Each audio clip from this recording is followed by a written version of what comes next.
Recordings in progress. All right, welcome everyone. I'm going to call the meeting of the Sentencing Guidelines Commission to order. Today is December 18th, 2025, and I will ask Nate Wrights to take the roll. Roll call, Vice Chair Larkin. Present. Larkin present. Commissioner Castro. Present. Castro present. Commissioner Fraze. Present. Fraze present. Commissioner Keefe. Keefe absent. Commissioner Ladd. Present. Ladd present. Commissioner Mazzaros. Present. Commissioner Mazzaros present. Commissioner Middlebrook. Present. Commissioner Middlebrook present. Commissioner Moore. Present.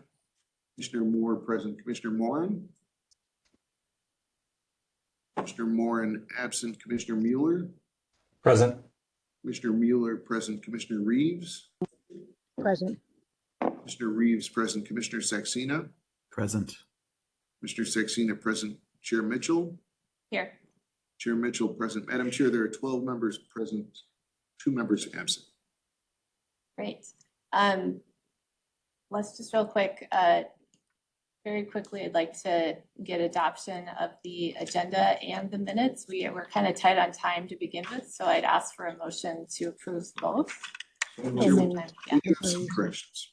We have some corrections? Yes, I apologize. Okay. Go over this really quickly. So, on the, so we have the following corrections on the October 9th minutes. Share my screen. So the October 9th minutes, it's the same error that came up in 2 different ways on the, it had to do with the approval of the agenda, the adoption of the agenda. In the October 9th meeting, it was indicated it was the September 11th agenda. Obviously, it was the agenda for the October 9th meeting.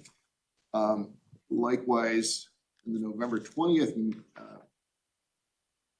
meeting minutes, the adoption of the agenda was for the October 9th meeting. It should have been for the November 20th meeting. So in both cases, it was drafted 1 meeting behind. There's a second error on that as well, and that's the top of page 2. So these are both with respect to agenda item number 2. The top of page 2, it indicates that Vice Chair Larkin had voted yes, contrary to the previous indication that Vice Chair Larkin was absent from that particular meeting. So so Vice Chair Larkin should be stricken, and the dates of the adoption of the agenda should be changed to being the dates of the meetings. Right, so with those changes, I would entertain a motion to approve the agenda and the minutes as amended. So moved. Commissioner Reeves makes that motion. Commissioner Middlebrook seconds. Any discussion on any of that? None. We'll take the vote on that. To the Reeves motion to adopt the meeting agenda and to approve the corrected minutes from the previous 2 meetings. Larkin? Yes. Larkin, yes. Castro? Yes. Castro, yes. Fraze? Yes. Fraze, yes. Keefe? Keefe, absent. Ladd? Yes. Ladd, yes. Mazzaros? Yes. Mazzaros, yes. Middlebrook? Yes. Middlebrook, yes. Mueller? Yes. Mueller, yes. Moran? Moran, absent. Mueller? Yes. Mueller, yes. Reeves?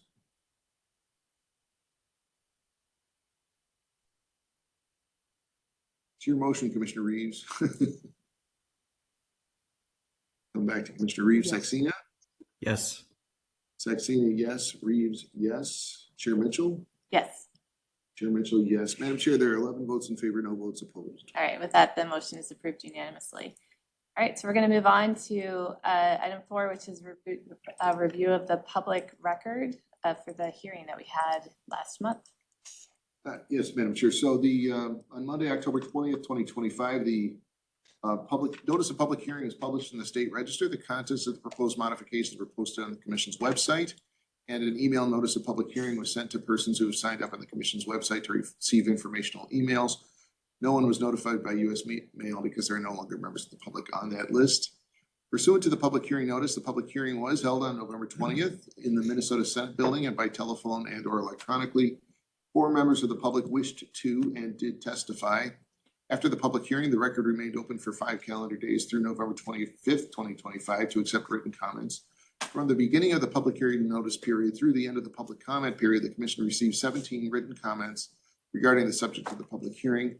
Complete public hearing record, including a list of those who spoke at the hearing, a link to the video and audio of the hearing, and copies of the written comments was provided to all commission members on December 11, 2025, was posted in its entirety on the commission's website shortly thereafter, and is included in today's meeting materials. The commission appears to have substantially complied with all public notice and hearing requirements to permit it to take final action on proposed modifications today, Madam Chair. That was fast. Madam Chair, I'm not trying to rush through things, but I know Chief Mueller has limited time, so trying to respect that. Thank you.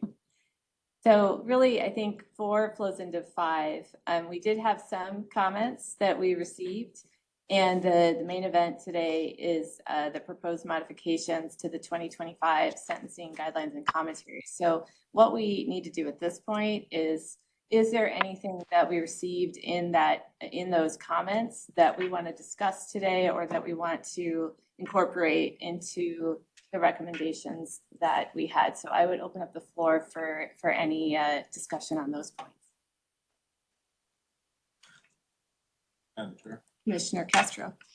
I guess the concerns that were raised about raising the severity level for the assault in the 4th degree, and I guess where it struck me, and I don't know, I hadn't thought about this before, and it was probably discussed before I arrived, was so many of these cases are people experiencing mental health issues while they are in custody. And that gave me some concern as I thought about it. And I just wanted to put it out there and see if there was anybody else that had thoughts about how that might impact or particularly target people suffering from mental illness. Sure. Yeah. It looks like Commissioner Saxena raised his hand, so. Yes, thank you. I just wanted to add that the comment, I think the same comment that Commissioner Castro just referred to was consistent with a lot of the comments that commissioners had made prior to the recommendation, that we did not have any empirical data that seemed to suggest that the increase of the severity levels there would have any measurable impact on deterrence or any other goal of criminal punishment. And so therefore, I think I agree that those don't seem to be founded on any data that the commission reviewed, and would agree with the public comment and reiterate, I think, the comment that I made previously, and I think others did as well, that those increases didn't make sense. Commissioner Mueller. Yeah, thank you. I'll respond to that first, and then I just have one other addition. I think in my career, I have not seen, I guess how do I phrase this? I've seen grace given to individuals in crisis. And so, Commissioner Castro, I absolutely appreciate you bringing that up. And I think that's something where I've seen any interaction, if we are detaining someone to get them the help that they need, that 4th degree charge, assault on a peace officer, isn't used. It's used for other criminals taken into custody, spitting, hitting, fighting, trying to get out of custody, for instance. So I appreciate bringing it up because I think that's something that law enforcement really respects and accepts. And then I just think fundamentally, this isn't just about law enforcement, but others in the criminal justice system. I think fundamentally, this is just a protection of the criminal justice system. And I'll pause if I can bring up my other comments, and I can be good. Is there anything that, before you go real quick, Commissioner Mueller, is there anyone else that wanted to talk directly on that point? All right, I want to make sure we get, Commissioner Ladd. Commissioner Ladd. Thank you. Thank you. And I would echo Commissioner Mueller's comments. I think from a prosecutor's perspective, we look at that and typically related to charges, it typically doesn't happen. And if it does, we're on a Rule 20 path. And so nothing really happens with that and allows some monitoring to occur. But similarly, there is that grace, and we're looking at the totality of the circumstances regarding the particular person and what's going on. And so I think it is more geared towards those persons that are not in crisis, that we have the concern related to public safety. And so I would just echo Commissioner Mueller's comments. All right. Commissioner Fraze and then Commissioner Mueller right after that. Thank you, Madam Chair. I agree with Commissioner Saxena's comments. I also appreciate Commissioner Castro's point on the issue that Commissioner Castro raised. I think of the maxima as applying to the worst case, and there are, as was pointed out, ways of taking into account case-specific factors. But on the more general point that Commissioner Saxena raised, I agree with that. I think both, that there was, I ultimately voted in favor of most of those changes because it seemed there was strong support on the commission. And I think we need as much as possible to speak with one voice. But I just would say that in future decisions, I hope we will pay closer attention to the data we have on actual sentencing practices and what that tells us about what practitioners think about these offenses. Commissioner Mueller, I know your time is short, so please go ahead and give us your other comments too. I will really briefly, and thank you to the commission for acknowledging that. I'm not trying to hijack the meeting. I apologize, just have a different conflict. I just wanted to bring up that in the public comment over the last couple of months and talking with colleagues in different associations, now that there's something in front of us that we're moving forward, there was some consternation, I guess, with parts of what we're moving forward. Not with the adjustments of the severity levels, really with the decay periods, converting the custody status, and then the juvenile adjudications. I can get behind a few of those, but as a package, I'm not sure that I can after talking with colleagues on some of these. So I just kind of wanted to bring that forward, that I've also throughout the time reading public comment and then having further discussion with different associations. So I just want to pass that on. Thank you. I wanted to actually talk about some of those comments on the decay period. I'm not so sure that there was an understanding that for those who go to prison, the decay period doesn't start till after they fully completed their sentence. And so, I don't think it's really cutting off our ability to pick up on the person's criminal record. Yeah, go ahead. Yeah, Madam Chair, thank you. I agree with that. And so that's something I can get behind, both the felony and the misdemeanor decay period, as I'm even talking to prosecutors that say, if we're trying to, prosecute on a continued course of conduct or a pattern behavior, that's a 10-year look back. And so we're beyond that if someone's executed their sentence. And so that's not it. So I think we're really talking about just the custody status and the juvenile adjudications as the two pieces that I received the feedback. They added to me in feedback the felony decay period, but I agree that there might not be a full understanding of that. And then for the juvenile one, that I also questioned whether they understood that the EJJ and certified adults are still being counted in criminal history. So there's not many people getting these juvenile points, and it's not the same, population, I think, that we are more worried about. So I'm not sure if there was understanding there. There's some discussion on that. Absolutely. I think, just to be quite frank, we're not concerned about, Commissioner Ladd and the work she's doing and the work that many prosecutors are doing. There's concern that if it's allowed, if that's the only way to get to that point, that certain prosecutors may not be taking that step. Thank you.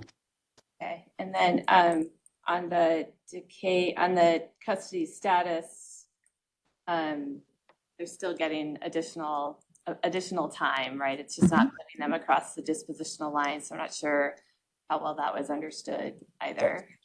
Maybe not a full understanding. I think the belief is then it's either an ask by the prosecutor and then a decision by a judge, and not having maybe a full understanding of the process of that, but feeling that, again, we're maybe relying on the judges to make that decision. Oh, well, so on that front, that would, I mean, it's in the guidelines, so it would be applied to the presumptive sentence. If I may, Yeah. it's almost doing the opposite because we're getting rid of the waiver rule that did make it a little squishy as to whether the judge did or did not apply it. So now it's going to be firm. It's always going to apply. It's just going to be durational. It's just not going to cross the disposition line.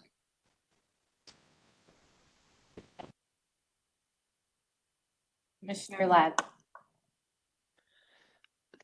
Thank you. I know that our law enforcement partners reached out to the County Attorneys Association. We've had some discussions about specifically the juvenile issue.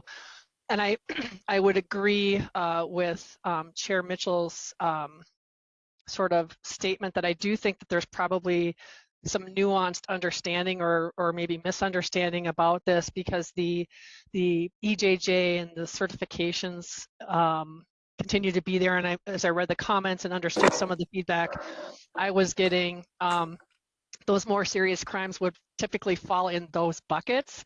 And so that's one point. I think the other thing is that there was also from conversations I was fielding is that for the purposes of enhancing other crimes because of the juvenile record, I think there was a misunderstanding as well, that even if you didn't get the criminal history points, it was still, if there's an adjudication on the record, that it's used. So for example, if a juvenile, a 16-year-old gets a misdemeanor domestic and then gets another one as a 17-year-old, that's used for the purposes of enhancement. And then if they got another domestic when they were 18, now as adults, that's charged out as a felony domestic. And so I do think some of that is nuanced, and I'm not saying that because I don't appreciate sort of the concern, but I also recognize that some of the offenses that we're talking about typically would fall in that EJJ or certification category because of the type of offense, those more violent offenders. And so I think the other thing that, if I'm persuaded, was we did actually have data about what does this really mean in terms of numbers. And I think the data was showing that is really a small amount related to those juvenile criminal history points, and the max that they could get would be 2. And anyway, so, and if they were offenses that were being used to enhance, they wouldn't pull those. So I think there's a lot of nuance to it. And again, I think it gets to be complicated and weedy, as we all know. But I think it more is an understanding of all these different things, as opposed to just thinking that if something's on their criminal record that it's not taken into consideration or it's not used. I don't think that is what this is intended to communicate, or the net result of what we're trying to do here. So I do think that there is that sort of education piece that maybe we could do better about.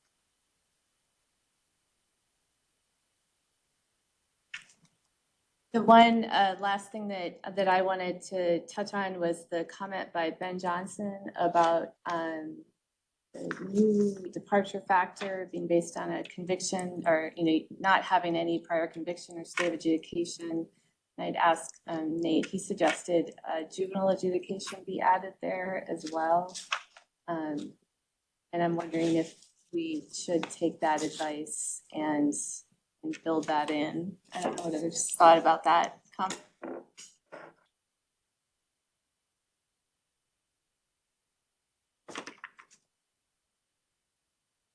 It was the very first comment in 4E1.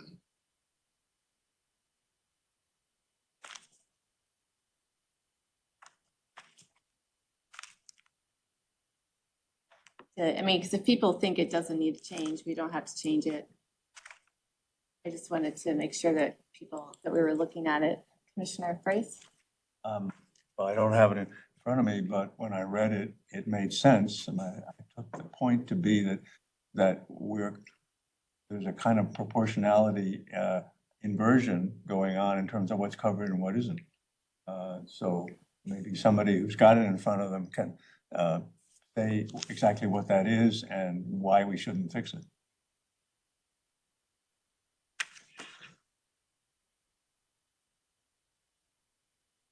I think he's saying add juvenile adjudication. So it'd be like no prior criminal conviction, stay of adjudication, or juvenile adjudication. I think that's what that's the suggestion. Commissioner I Castro? would support that.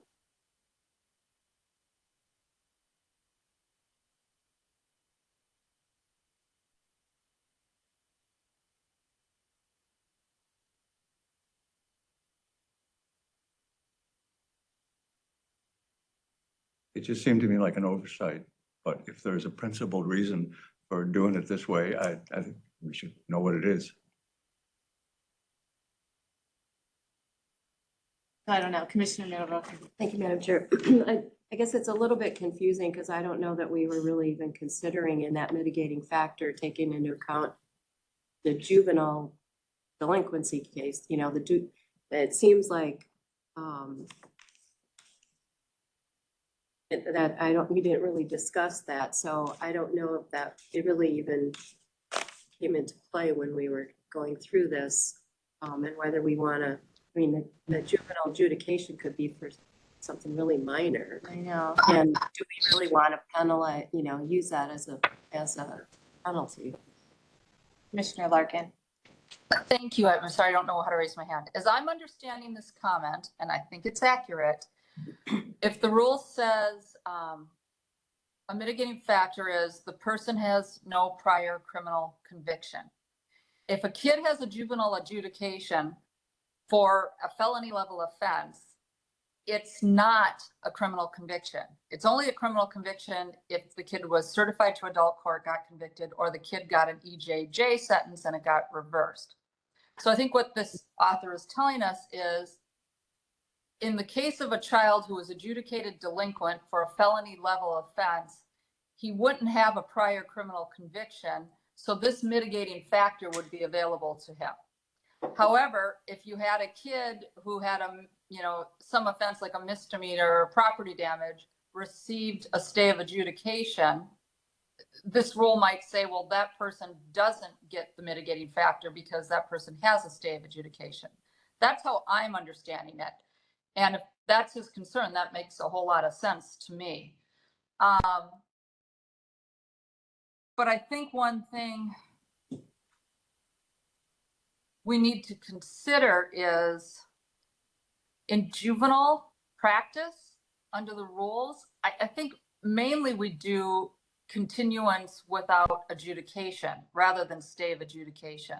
So if a kid admits the offense, there's proof he's guilty, we're going to continue without an adjudication of delinquency, but have the person on probation.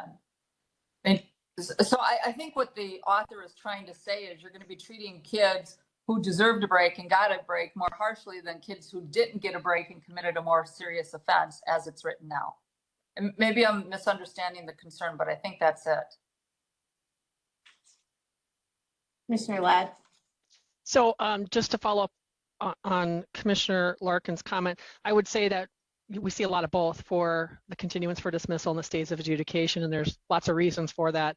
So I don't know that we would say that it's more common practice for continuance for dismissal, and a lot of it has to do with how long you can have a case open, the services and programming that go with it, and how long the law allows somebody to sort of essentially be on paper.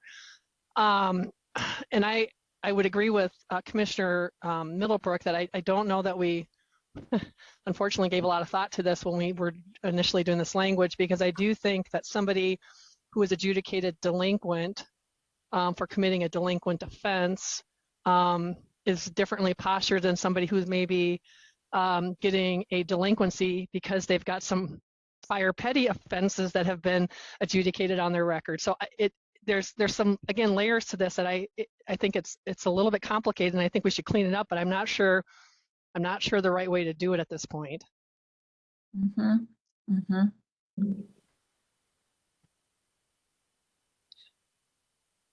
I'm not sure either. Commissioner Priest. Judge Larkin said made perfect sense to me.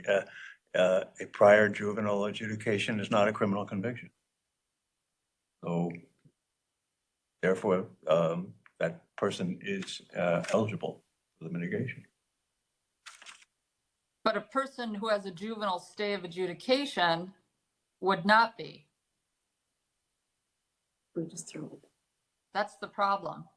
And for juvenile stays of adjudication, they're generally low-level offenses. So add Oh, that. but on the other hand, that person also wouldn't have a criminal conviction.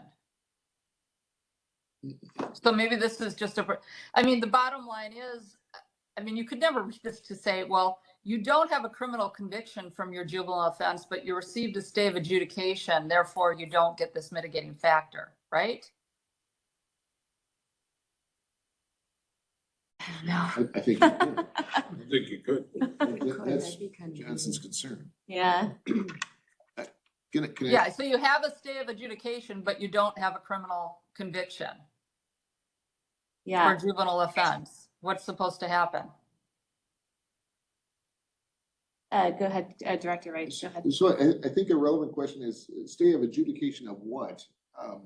In one case, it's a stay of adjudication of delinquency. In another case, it's for if the person is a child. In the other case, What if you- it's a stay of adjudication of guilt, if the person's an adult. So what if you just said of guilt after stay of adjudication? Wouldn't that imply that you're talking about a criminal case then? You know, in the juvenile rules a million years ago, I would have said yes, because we worked hard to distinguish between pleading guilty, being found guilty. I think a lot of that language has softened over the years. And I was just looking at the juvenile rules and I was like, oh, we do say plead guilty now. I think if we want to have more clarity, I don't even know if we can say stay of adjudication. After something to tie it into a criminal offense. But there are criminal offenses in juvenile court. I don't know what the magic words are, but I think it would probably help. Otherwise, you know, the appellate court's going to figure out the answer to the question sooner or later. Maybe we leave it there. What, Commissioner Middlebrook?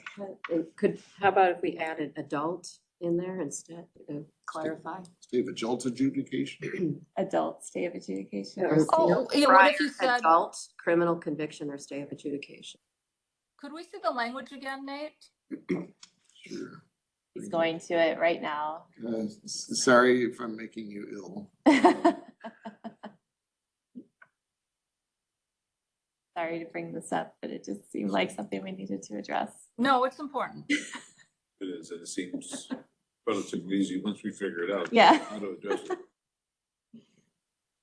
Okay, So what if you said adult stay of adjudication, no criminal Okay, conviction hold on, let me just look at it for a second. or adult stay of adjudication?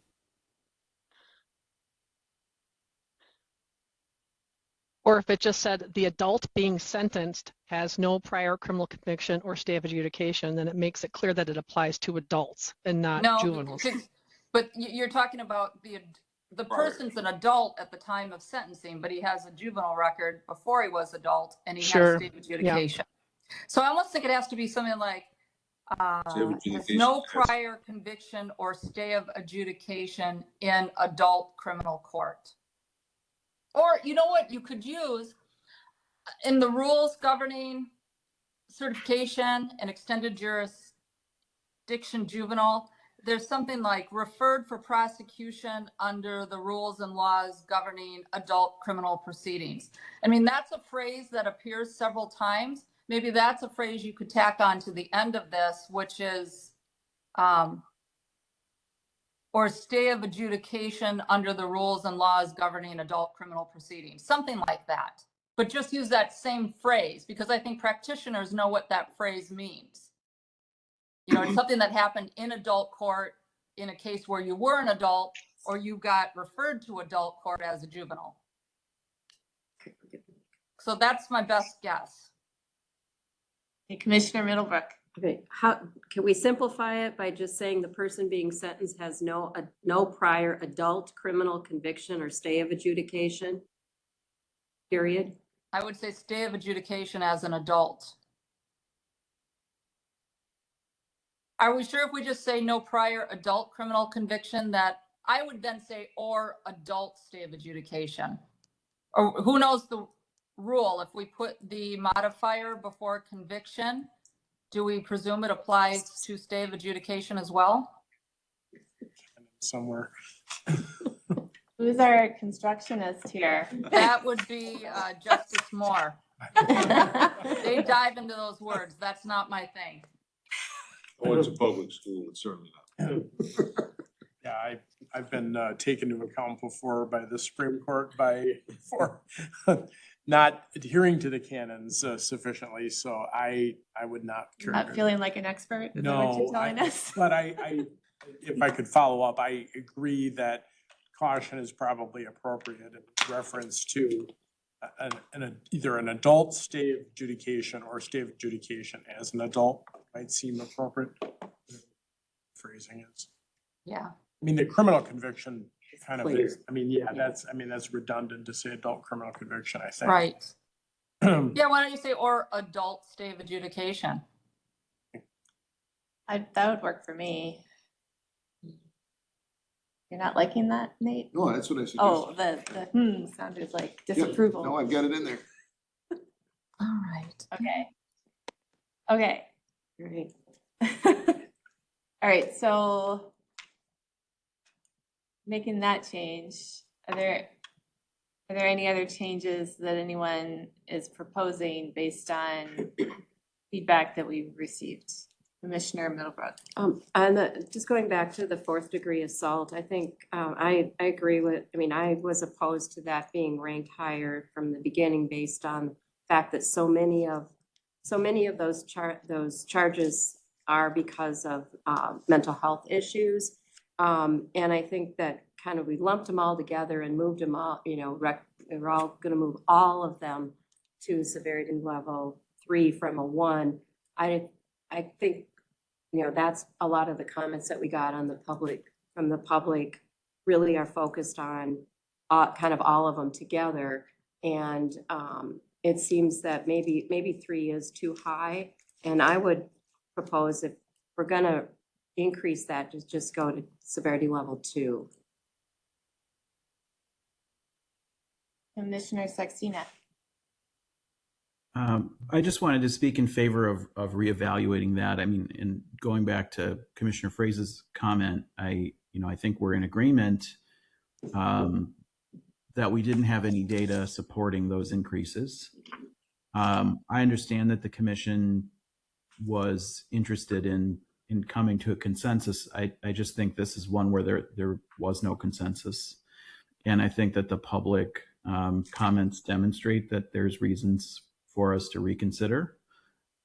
Certainly would be in favor of just not doing anything with that, no increase. If the compromise position is an increase to 2, I could get on board with that if that's where there is a consensus. But I just want to reiterate sort of for the record, and I think, there may be commissioners here that weren't part of that discussion.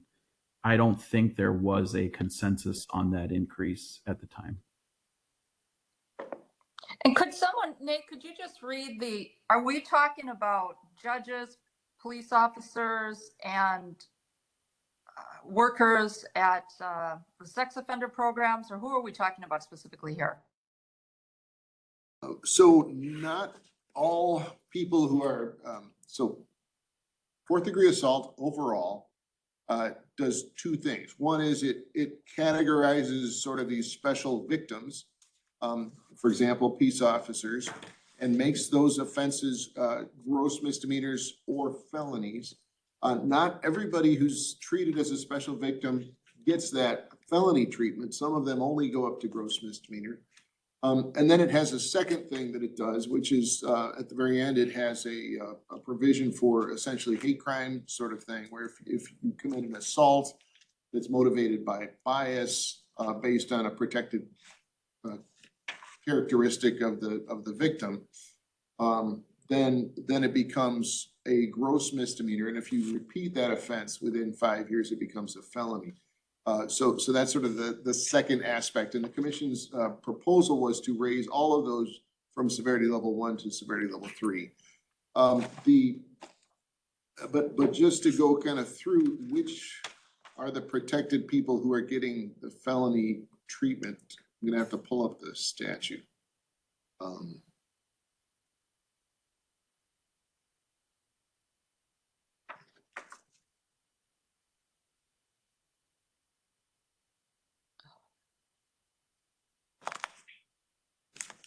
I'm gonna let Commissioner Ladd talk while you're pulling that up. Ladd.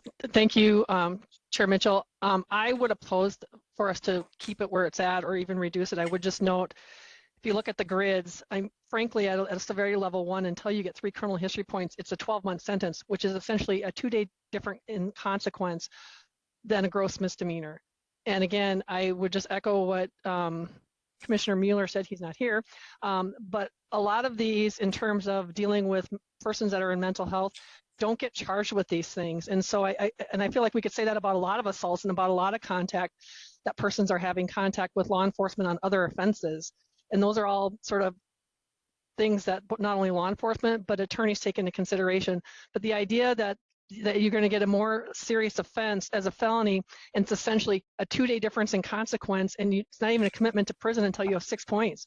So I just feel like it's ranked way too low, and for the amount of risk that persons are put in when they're dealing with persons who are dangerous. And so I think 3 is appropriate, and I would not support any change to that.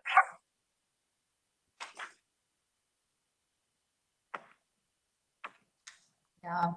All right, so the categories of these, call them special victims who get, where an assailant is guilty of a felony.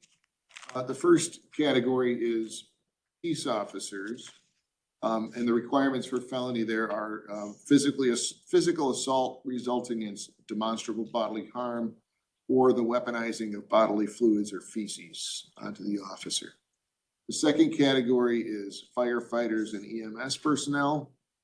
Again, it's felony there. It's limited to demonstrable bodily harm. So physical assault plus demonstrable bodily harm. The next category is correctional employees, prosecuting officers, prosecuting attorneys, judges, probation officers. It's the same as peace officers. Physical assault, demonstrable bodily harm, or weaponizing bodily fluids or feces.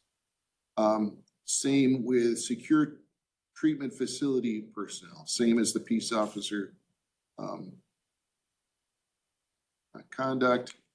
It includes people who are employees of the facility and work directly with secure treatment facility patients.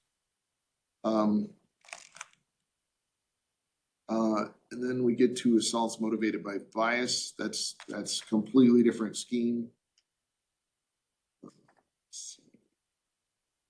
And it looks like that's it for felonies. I don't see any other felonies in the statute. It looks like the rest are gross misdemeanors. School officials, transit employees, that sort of thing. No. Commissioner Larkin. Thank you. I don't know how to, I'm doing this on an iPad, so I don't know where to press. For the reasons Commissioner Ladd gave, I still support the decision, or my position to support this increase. As she said, you have to have quite a history to really get up there, and then you're just not getting much of a consequence. And in my experience, when it truly is a mental health situation and there should be compassion, I think they're charged in accord. I think we're mainly concerned about the people that do inflict serious harm, and it's not mental health, it's something else, and the consequence seems far too low given the sacrifice the victims are making in terms of their careers. I'm wondering, I'm given the sort of split here, like I can see that we have folks on both sides of this change. I am wondering if there might be room to do that compromise of increasing it to severity level 2. So we're still increasing it. We're still, agreeing that there's some seriousness here, that this is serious behavior and it's more serious than it's currently ranked. But I'm wondering if that is something that we could all agree to move to, so that there's a little bit of a win and loss on both sides. Some people who want to leave it where it's at, some people who want to take it to 3. If we took it to 2, it's kind of splitting it in the middle. Chair Mitchell, could you put the grid up so everybody could see sort of what that looks like in terms of where the dispositional line is and what those offenses are in the gray shaded area? Yep, Director Wrights will work on that right now.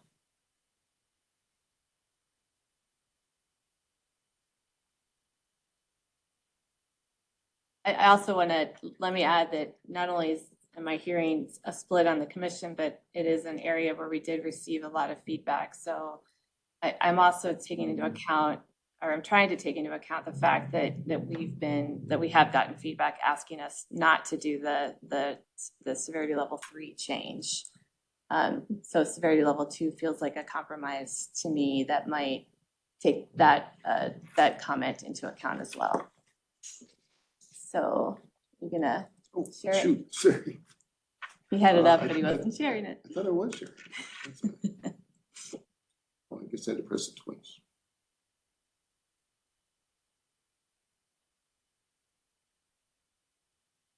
So you can't see, but you can't see the top row, but it's the last 3 columns are 4, 5, and 6 or more. So 3 and below, it's a presumptive stay at any of these severity levels that we've been discussing.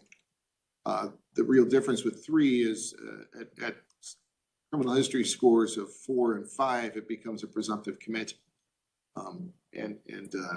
The durations are pretty close. There's basically a 2-month jump in durational increase at criminal history scores 6 or more from 19, 21 to 23 months.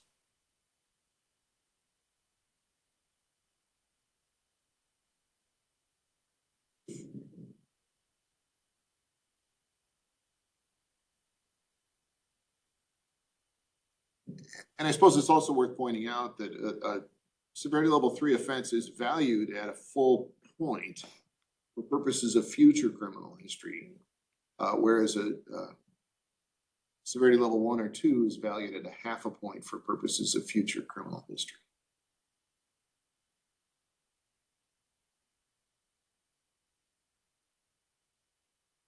Commissioner Moore.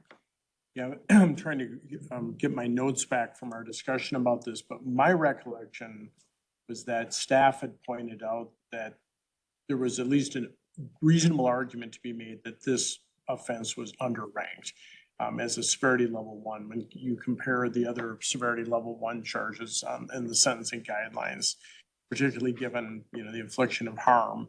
And I understand the concerns that have been expressed. I also, I mean, this is more anecdotal than hard data driven in terms of how I saw this used in the district court, and I did not see this used in the way that I think the concerns have been expressed.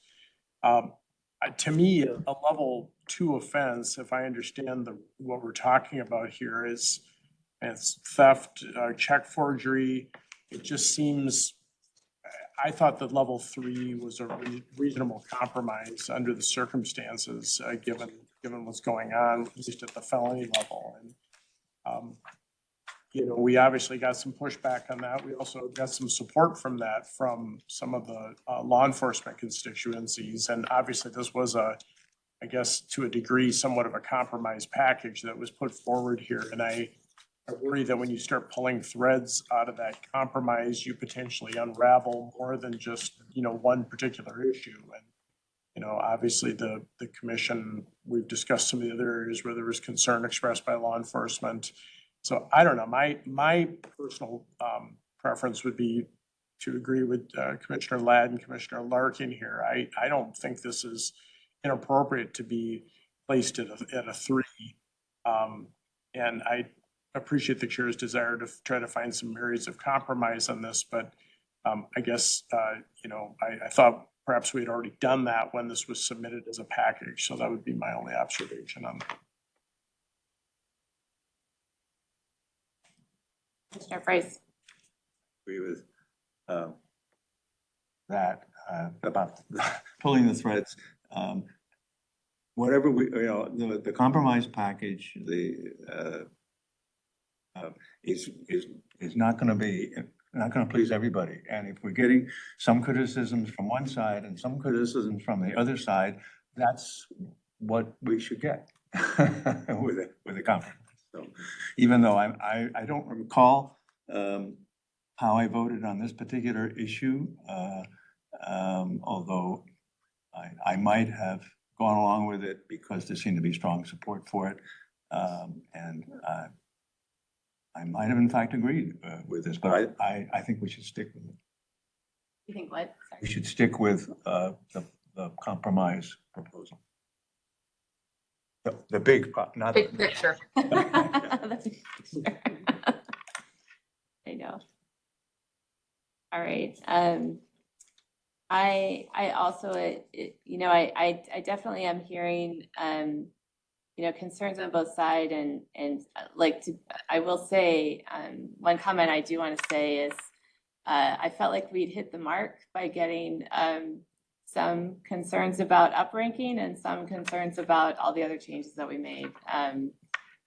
Because that was sort of the balance that we struck with the package. So, my hope is that even if we don't change assault in the 4th degree, that we are still gonna be on board with the full package. I think there's a lot of good that we've done in here overall. But I'm not hearing enough support to make a change in that ranking at this time. Any other changes that we want to make, Commissioner Mazzaros?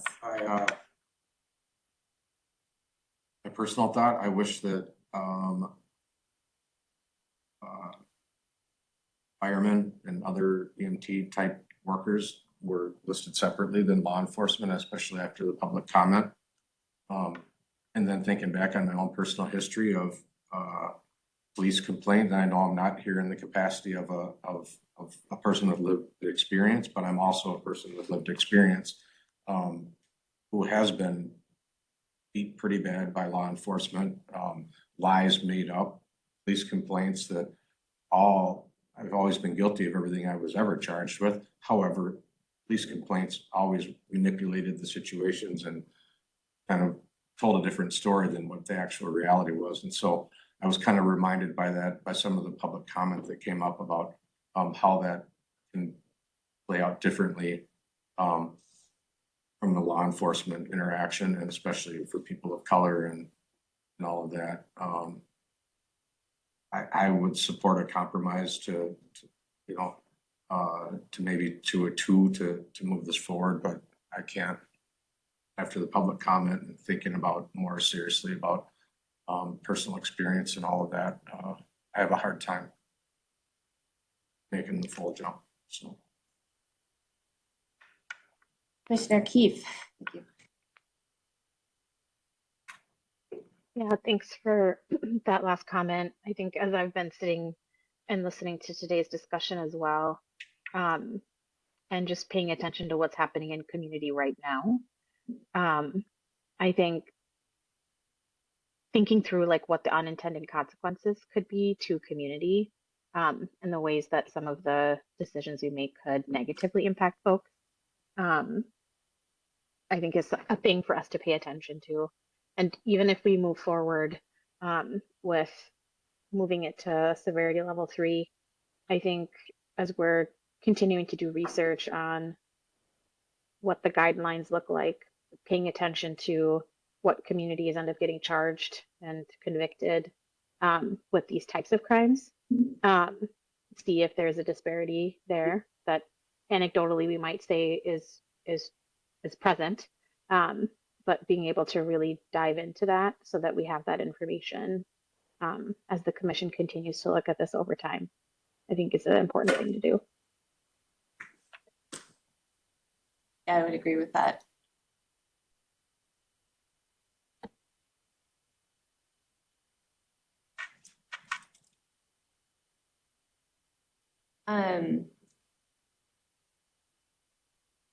Commissioner Mazzaros, I think, are you saying that you wouldn't be able to vote for the full package if we leave it here?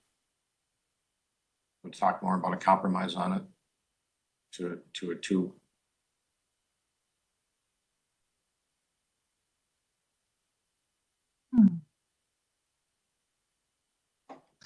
You know, Commissioner Larkin? I appreciate the public comments we've had. I just don't see any of the public comments, except the one pointed out, hey, you probably didn't really mean juvenile stays of adjudication. But this was all a compromise. I voted for some things I didn't love. I got some things I love. That's the point of a compromise. And then when we get some public comments, where those comments kind of reflect both sides of the issues that we had, and really not presenting anything new or like, you made a mistake here, here's why, I'm inclined just to stick with the whole package, the compromise position. Because I mean, there could have been anybody that could have said anything negative about any one of these changes. I never anticipated that we would start, debating each and every change, recognizing the work we put into coming up with a compromise package that recognized that there were going to be, gives and gets along the way, and we were all going to live with it. That's just my observation. And it's not to diminish any of the concerns that were raised, but I do feel like we considered all angles when we came up with this compromise package. Commissioner Ladd? Thank you. I would echo what Commissioner Larkin said. And I also want to say, Commissioner Keefe brings up a good point, and I think I've said this before, and so I'll say it again. We got a lot of work left to do. I mean, we started out this process with the idea that we were going to do a comprehensive review of the entire guidelines. We recognized what a huge task that was, and we know from our partners across the nation the years that they put into some of their reviews, and we're not there. But in terms of time and money and resources of what we were allocated with, that's why we broke out in that subgroup to try to narrow in on like what could we get done with the amount of resources that we had available, with the time that we had available, with a full acknowledgement and recognition. We got a lot of work left to do.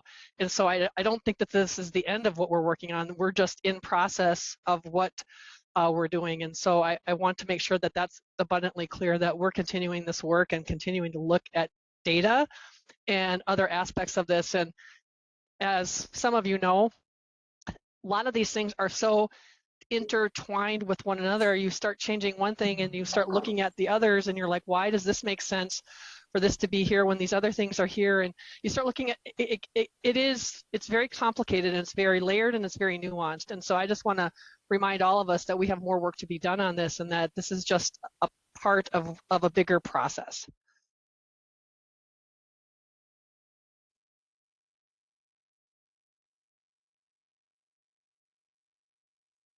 I think, yeah, I didn't want to vote for it either. I mean, I'll just be honest. Like, I didn't want to rank assault 4 at level 3 either, but I did because of the rest of the package. I think it's, there are things that I don't love either, but there are other things that I think are really important to put in place. The changes we made to criminal history overall are going to have much greater impacts on ensuring that people that shouldn't be going to prison are not going to prison. People that should be going are going for longer. So to me, I'm trying to look at that goal, and again, not to diminish this concern at all, because I get it, and the public comment we received was really impactful, and why I did bring up the question of whether we could potentially reach a compromise, but I'm not seeing that we will. So, I just hope everyone thinks about that, and that we, my goal would be for us to have consensus on the final package if it's possible. So that's, I think, probably all I have. I don't know that we had any other suggested changes. Commissioner Larkin? Do we need a motion and a vote to insert the word, was it adult, before stay of adjudication? I was wondering if we could do a motion to adopt the package with that change. Okay, understood. Just making sure we don't lose sight of that as we go through other things. Yeah, that would make it one vote. One thing. Okay. So, yes, so I was just going to suggest that, I hope we're at the point where we can, vote on this. And I would entertain a motion to adopt the package with the inserting the word adults before stay of adjudication in that new departure factor. So moved. Commissioner Moore makes that motion. Do we have a second? Second. Commissioner Larkin seconds. Discussion on the motion.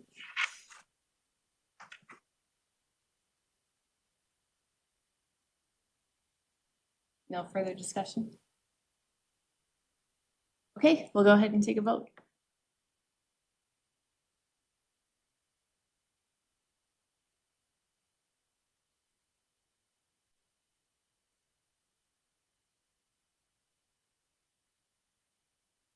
Still there? Yes, just Okay. writing it up. So to the, who's the maker of the motion? It was Commissioner To- Moore. To the Moore motion to adopt the proposed changes that were the subject of the November 20th, 2025 public hearing, with the addition of the word adult before the phrase stay of adjudication and the proposed change to guidelines departures factors.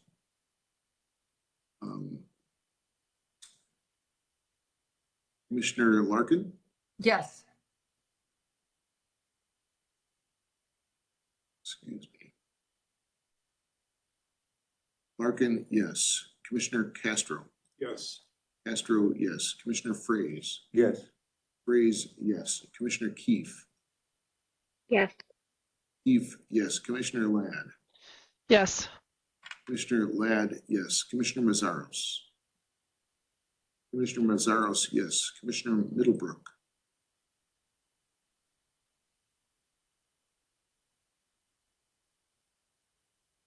Can I do yes with an exception? What does that mean?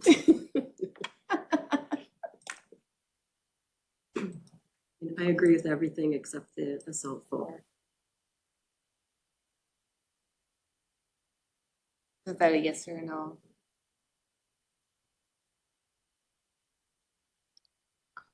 I guess it's a yes. Middlebrook, yes. Moore. Yes. Moore, yes. Morin. Morin, absent. Mueller. Mueller, absent. Reeves. Yes. Reeves, yes. Saxena. I'm going to vote no. I think for the reasons that Commissioner Middlebrook was expressing. Generally, I'm okay with most of the changes, but I don't agree to the entire package for the reasons discussed. Saxena, no. Mitchell. Yes. Mitchell, yes. Madam Chair, there are 10 votes in favor, 1 vote opposed. And with that, the motion is approved.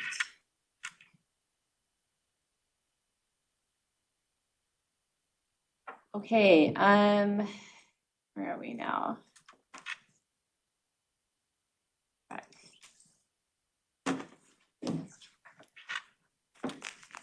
The report to the legislature. We are. Can we just take like a 5-minute break? I need to go to the restroom, all that stuff. Let's just take a 5-minute break.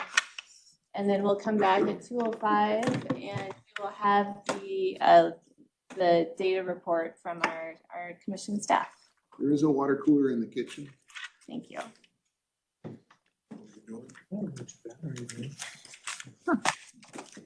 This last day's tomorrow.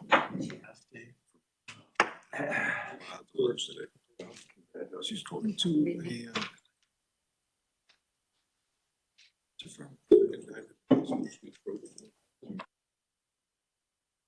All right, I'm going to call the meeting of the Sentencing Guidelines Commission back to order. We're going to go ahead and move on to item number 6, which is the draft report to the legislature. And we're going to start off with the 2024 sentencing data. Leah. All right, yes, so we are going to be presenting the 2024 sentencing data on felony cases. For those of you who have looked at the draft 2026 report to the legislature, this comes from the highlights from the sentencing practices data summary section of that report. We're going to be focusing on 3 different areas: sentencing trends, departures, and demographic characteristics. So in 2024, there were 14,229 felony cases sentenced. And over the years, the volume of felony cases has generally grown, with an all-time high in 2017 of 18,288 cases. However, you notice in the last couple of years, there's been some fluctuation in the numbers. The rate of felony sentencing follows a similar trend. They have generally grown over time with some fluctuations in the last 5 years. In 2024, 317 cases were sentenced per 100,000 adult Minnesotans. And that was down from the 429 in 2017.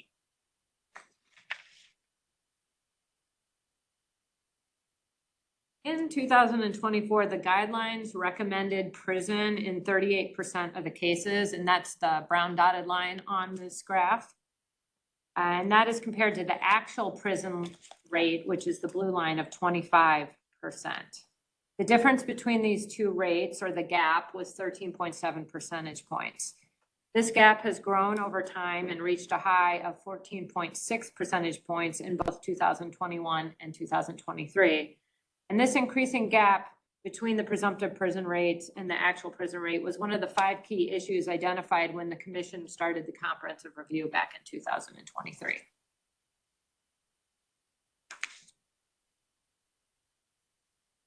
The length of the average pronounced prison sentence reached a record long in 2024 of 57.4 months.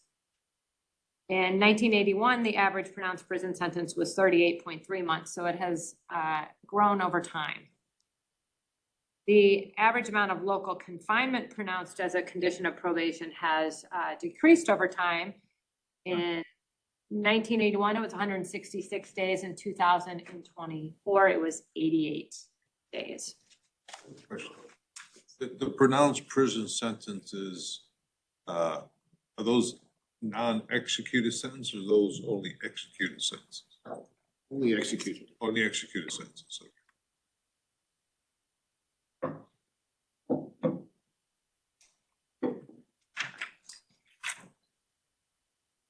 So when granting a state sentence, the court can use one of 2 methods: a stay of imposition, where instead of pronouncing a prison sentence, the court stays imposition of such a sentence to a future date, or a stay of an execution, where the prison sentence is imposed, but its execution is stayed to a future date. And the main difference is those who receive the stay of imposition and successfully complete probation, the felony is converted to or deemed a misdemeanor, while the person who receives a stay of execution has a permanent felony on their records. So before 2006, the stays of imposition were the more popular way of granting a stay. However, stays of execution have predominated in every year since 2006. And in 2024, 30% of sentences took the form of a stay of imposition, while 45% were stays of execution.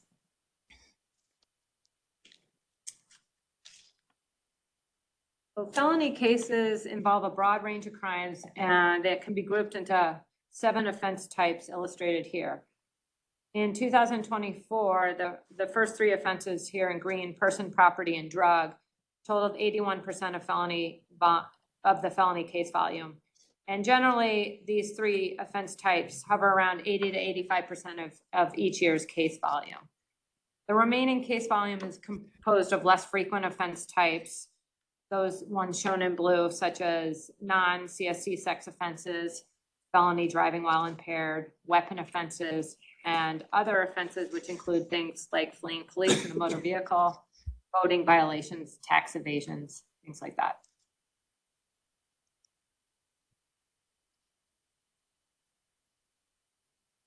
So from 1981 to 2009, property offenses made up the largest percentage of case sentence. But in 2010, person offenses surpassed property offenses as having the largest percent of cases, and that continues to be true now. And this change corresponds with several changes to domestic assault-related laws in 2006 and 2007.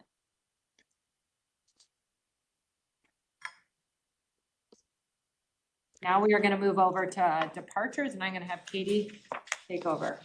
Thanks, Leah. This section discusses departures from the guidelines and focuses on the two main types of departures, dispositional and durational. A dispositional departure occurs when a judge imposes a different type of sentence than that recommended by the guidelines. If the guidelines recommend prison, but the court stays the sentence and opts for probation, a mitigated dispositional departure occurs. If the court executes a prison sentence when it was recommended to be stayed, an aggravated dispositional departure occurs. Durational departures are related to the length of the sentence. A sentence duration can fall between 15% lower and 20% higher than the presumptive duration without it being considered a departure. If a person receives a duration that is less than 15%, it is considered a mitigated durational departure. A person that receives a duration greater than 20% has received an aggravated durational departure. While most felony cases receive the guidelines recommended sentence, departures do occur and have increased over time. The total departure rate has increased from the 1980s, when rates were always below 20%, to a high of 30% in 2021. In 2024, the total departure rate was 29%. Looking specifically at disposition, when all cases are viewed together, 84% of cases sentenced in 2024 received the guidelines recommended disposition. The rise of total departure rates can be attributed to the rise in dispositional departure rates. In 2024, 41% of presumptive commit cases were mitigated dispositional departures. Aggravated dispositional departure rates, as a percentage of presumptive stay cases, have fallen below, durations have fallen below 1% in recent years. And you can see the drop start in 2015, when a person's demand to execute their sentence was no longer considered a departure. This slide focuses on offenses that receive the highest mitigated dispositional departure rates: second-degree assault, identity theft, first-degree arson, failure to register as a predatory offender, and felony DWI. Over 50% of second-degree assaults, identity thefts, and first-degree arsons received a mitigated disposition. The offenses highlighted in green, second-degree assault and failure to register, have mandatory minimum sentences specified in statute. Among only those cases involving an executed prison sentence, the 2024 mitigated durational departure rate was 17%. This rate, the lowest since the 1980s, reflects a general trend of rising mitigated dispositional departure rates among presumptive commit cases, coupled with falling mitigated durational departure rates among prison cases. Among prison cases over the past decade, 4 offenses received aggravated durational departures and 4 offenses received mitigated durational departures at rates much higher than average. The 4 high aggravated durational departure rate offenses were unintentional second-degree murder, first-degree manslaughter, kidnapping, and theft over $35,000. The 4 offenses with the highest mitigated durational departure rates were theft from person, sex trafficking, failure to register, and first-degree aggravated robbery. Great, now we're going to talk about our last section here, which focuses on demographic characteristics. So males have comprised at least 80% of, at least 80% of felony cases sentenced since 1981, and this has stayed relatively consistent over time. In 2024, 517 cases sentenced per 100,000 adult Minnesotans were male, while 116 cases sentenced per 100,000 were female. The racial and ethnic composition of people with felony sentences has changed quite a bit since 1981. In 1981, 82% of the people sentenced were white, and in 2024, 52% of the people sentenced were white. Now, the racial and ethnic composition of adults in Minnesota has also changed over time, but not at the same rate as those individuals receiving felony sentences or going to prison. This shows 2024 data. So in 2024, the Black population made up 8% of Minnesota's adult population. It made up 30% of people sentenced, this is felony sentences, and 40% of those in prison. And American Indian population was 2% of the population and made up 9% of those people with felony sentences and 9% of those in prison. White population makes up 80% of the Minnesota adult population and comprises 52% of the felony cases and 43% of prison population.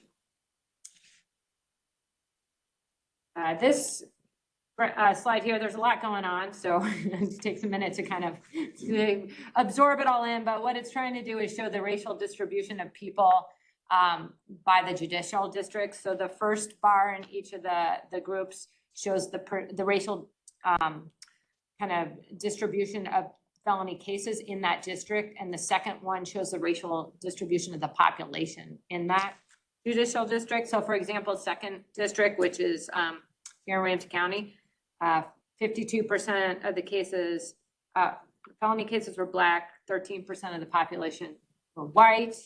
And I'm just highlighting some kind of big differences. You see there are a lot of differences, but in 8th district, you can see that 18% of the cases are Hispanic, 8% of the population's Hispanic. The 9th district, 34% of the cases are American Indian, 6% of the population is American Indian. So you can see there's a lot of differences between the distributions of the different judicial districts.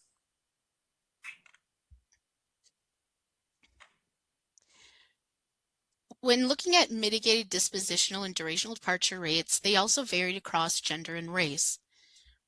When prison was recommended, females were more likely to get probation sentence than males. When we look at race, compared to the other racial and ethnic groups, the white population was more likely to get a mitigated dispositional departure. However, the white population was the least likely to receive a mitigated durational departure. The Asian population had the highest mitigated dispositional departure rate at 49%.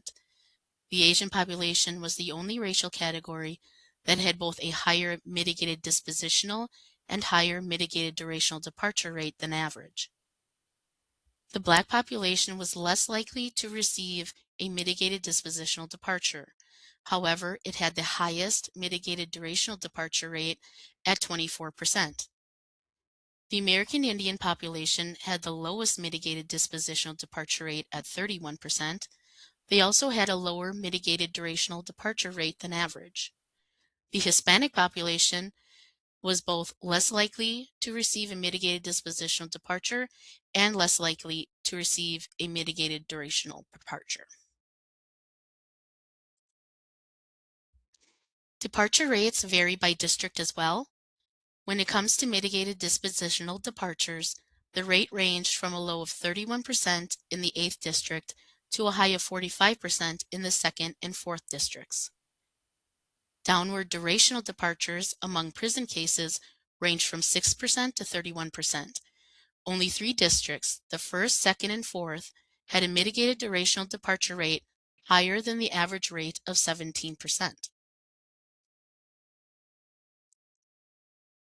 This slide takes a closer look at the actual and presumptive prison rates across gender and race. The female population was recommended prison and received prison at a lower rate than average, and this was true for the white population as well. In contrast, the male population and Black population were recommended prison and received prison at a higher rate. These rates also varied across district. The 2nd district had the highest recommended and actual prison rates in the state at 48% and 28%. The 3rd, 4th, and 6th districts also have presumptive and actual prison rates higher than the statewide average, whereas the 1st, 5th, 8th, and 10th all had presumptive and actual prison rates lower than the statewide average. And that wraps up our 2024 data presentation, but we're always here to have questions now or later too. So thank you. Questions or comments from commission members? Commissioner Ladd. I had a question on slide page number 8 about the stays of execution, the stays of imposition. Can you pull that up? Yes. Sorry. I think it was page 7. I tried to write it down. It's slow. Catching up. This one? Yes. So I'm curious about this data. So does this mean that this is the initial sentence, or it's ultimately what they were sentenced? So if somebody originally received a stay of adjudication or stay of imposition and eventually got a stay of execution, that's what would be represented, or what does this mean? So all the data that we're giving you is 2024 initial sentences. So this is after stays of adjudication, after conviction, and actually being sentenced, but it does not follow up on any kind of probation, revocation, et cetera. So yeah, you're right. Some of these stays of imposition may have turned into stays of execution. Okay, I just wanted to clarify that. And then I had one other question, if I might. And I'm sorry, I don't have the slide, but on the slide that talked about the departure rates for DWIs, do we know, or are we able to understand how treatment courts, and specifically courts, DWI courts, impact those numbers related to the departures on those DWIs?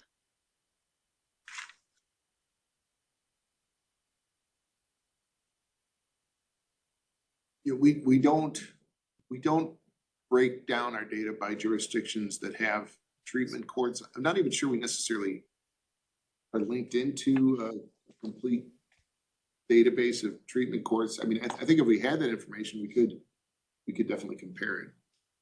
So I guess I'll ask, that was kind of probably clunky the way I asked it. I'm wondering if treatment courts impact this data in terms of whether or not somebody gets treatment court for DWI versus traditional court. This is traditional court data only?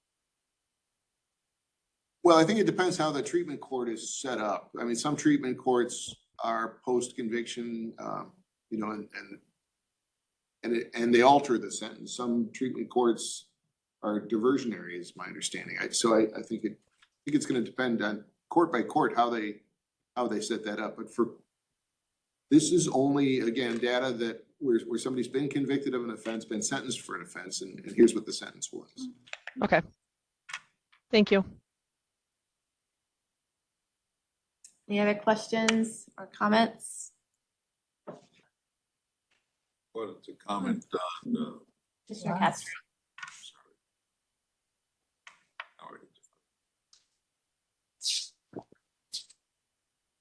on the slide that showed the significant drop in aggravated sentences, Durational, or no, yeah, you're right. yeah. Is this like? 2015, yeah, that one. You mentioned you believe the result was because of what? So the defendants have a right to demand execution of their sentence under Minnesota law. And prior to 2015, that was being counted as an aggravated departure, because the guidelines weren't recommending an executed prison sentence, but the defendant got an executed prison sentence.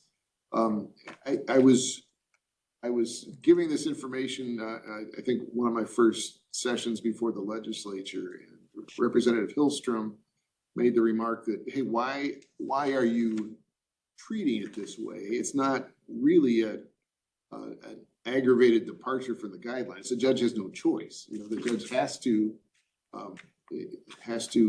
impose the sentence if the defendant demands it. So I brought that back to the commission, and the commission agreed. So they redefined the departure definition so that executed sentences pursuant to a defendant's peremptory demand no longer considered aggravated departure. And I mean, I was thinking that Apprendi must have had an impact on these. We can no longer give aggravated sentences without the jury finding that aggravated sentence, and that happens so much less often than it used to. Yeah, you'd think so. I mean, it would be interesting, and I think we can do it.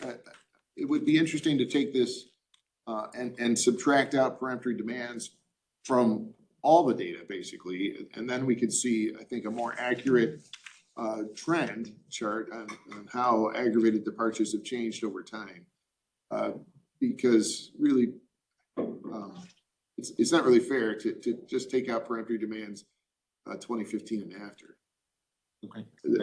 If I'm recalling correctly, the Apprendi Blakely line of cases dropped it from about 6% to 2%. And then this change in the guidelines about executed sentences is what drove it all the way down to almost nothing. But I could be misremembering, but I feel like it was like 6 down to 2 that happened. Any other comments, questions?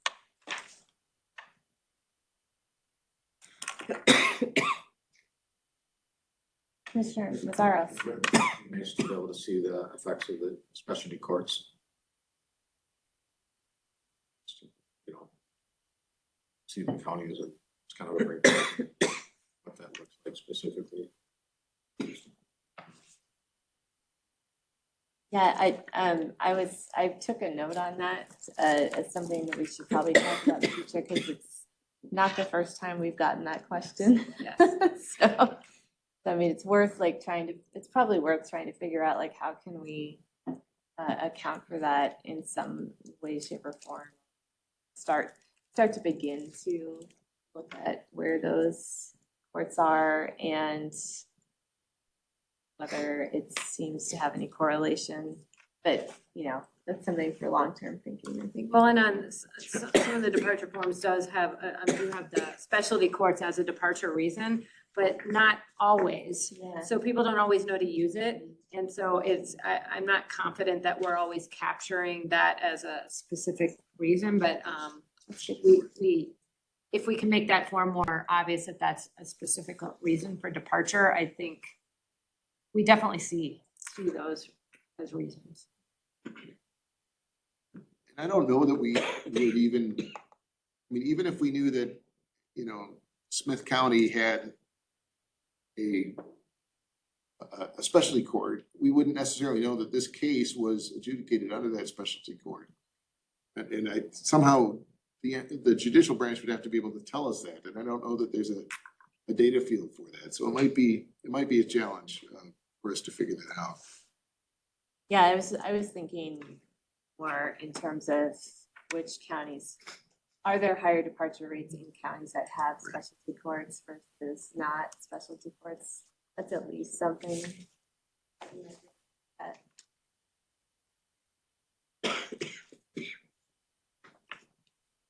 Any other comments or questions? Well, thank you so much for presenting the data today. Appreciate it.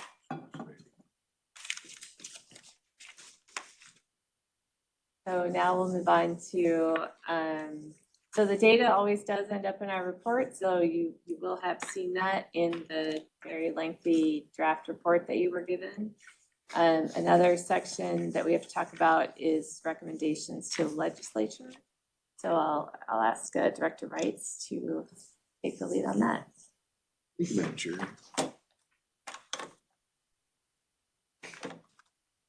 That's coming from the draft report.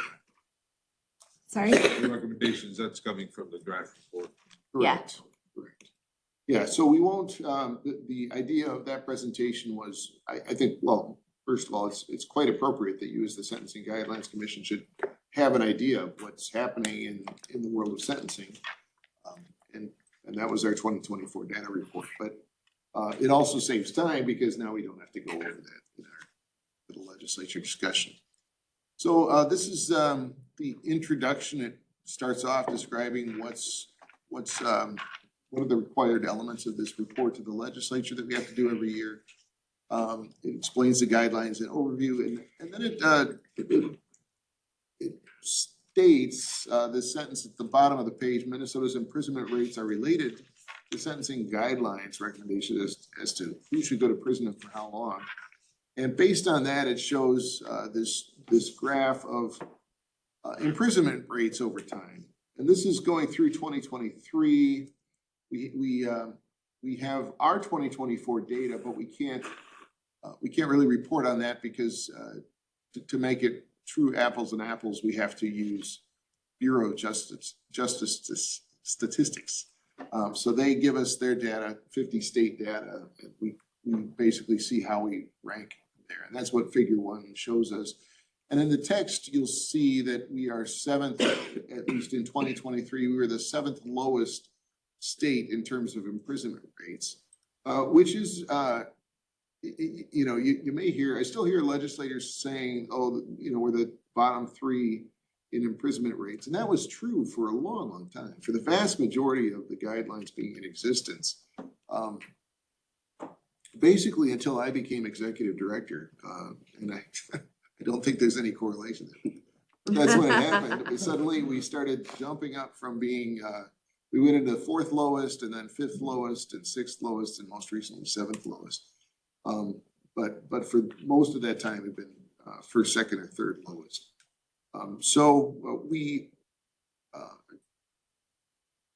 And I should have said just logistically, you're going to see this again. Not going to take a final vote. Welcome any editorial comments or suggestions you have at this time. There will be a final vote in January. Your comments and suggestions will be much less welcome in January. They will still be received, but we'd really like to get any comments or suggestions you have right now.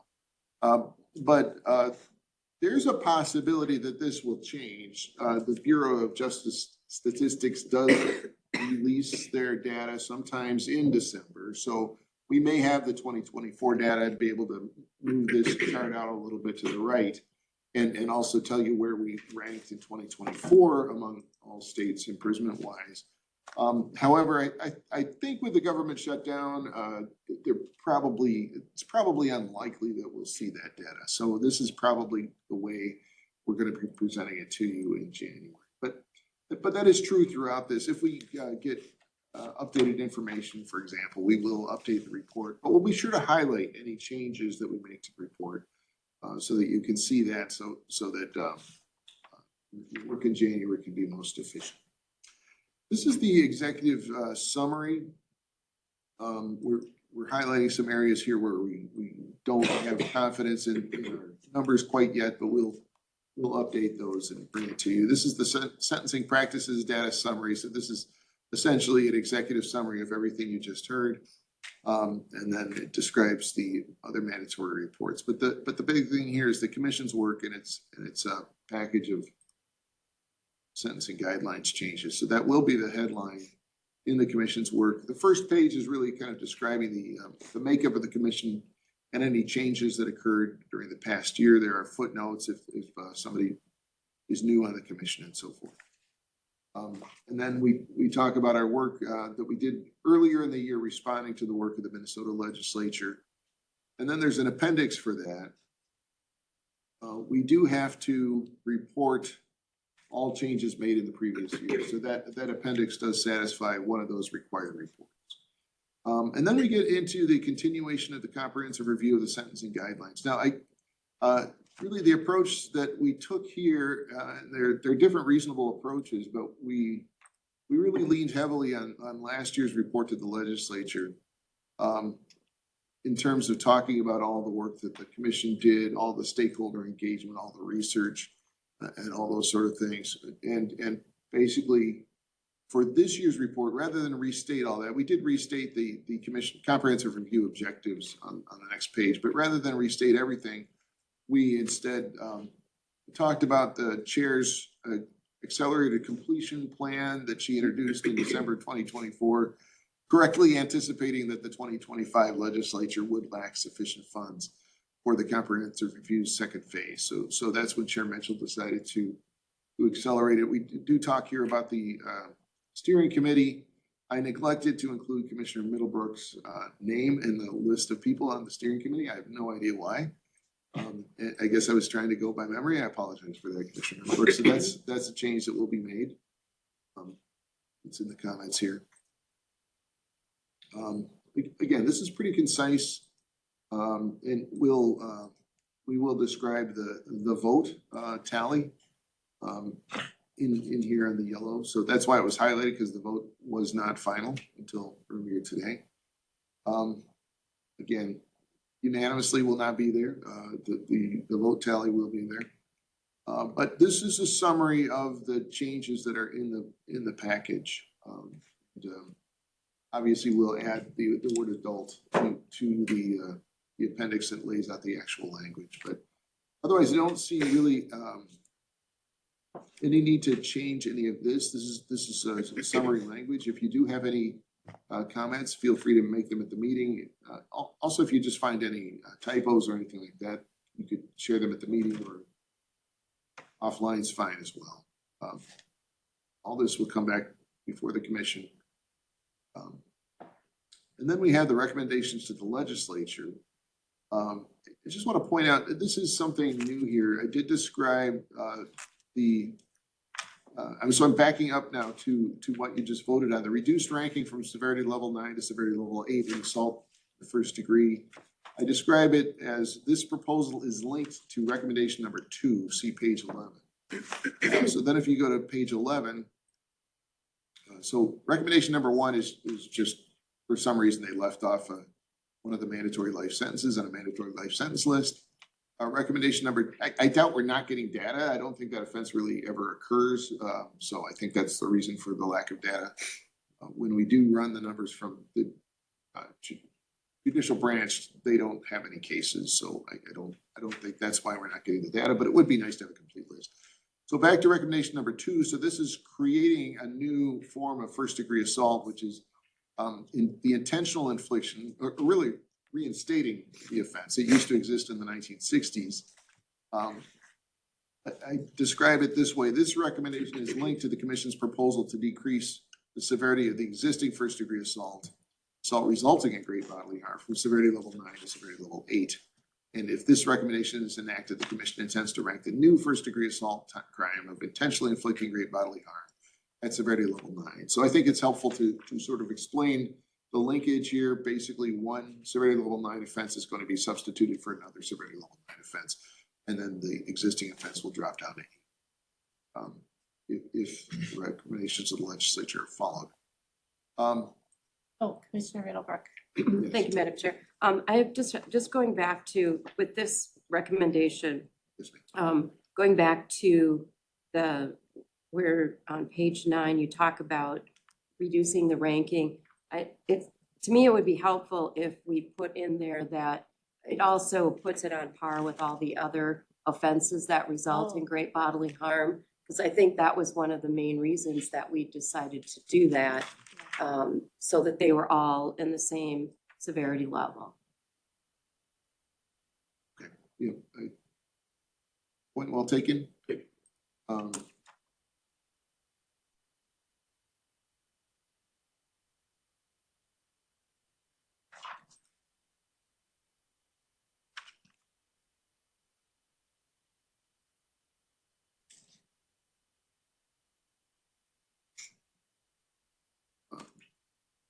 I'm writing it down in my notes for me. This isn't how I'm necessarily going to draft it for you, but like essentially where the pattern is the defendant commits some misconduct. As a result of that misconduct, a great bodily harm occurs.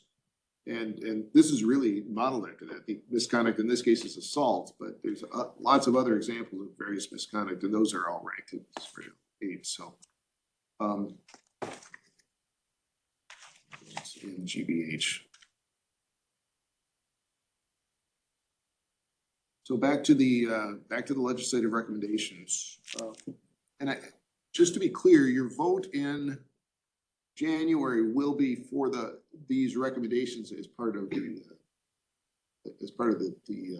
report to the legislature. So if there's a unanimous vote in January for these recommendations, then I will tell the legislature, the commission unanimously makes these recommendations. And as I've said before, it always seems like the commission's recommendations, when coming from a unanimous commission, always seem to carry more weight with the legislature. It just seems like everything goes easier when I'm presenting it to the legislature, if I can say that it's a unanimous recommendation. Then recommendation 3, defining demonstrable bodily harm, consistent with case law. It's just an undefined term. Recommendation number 4, add a higher penalty tier for recurrent impaired drivers.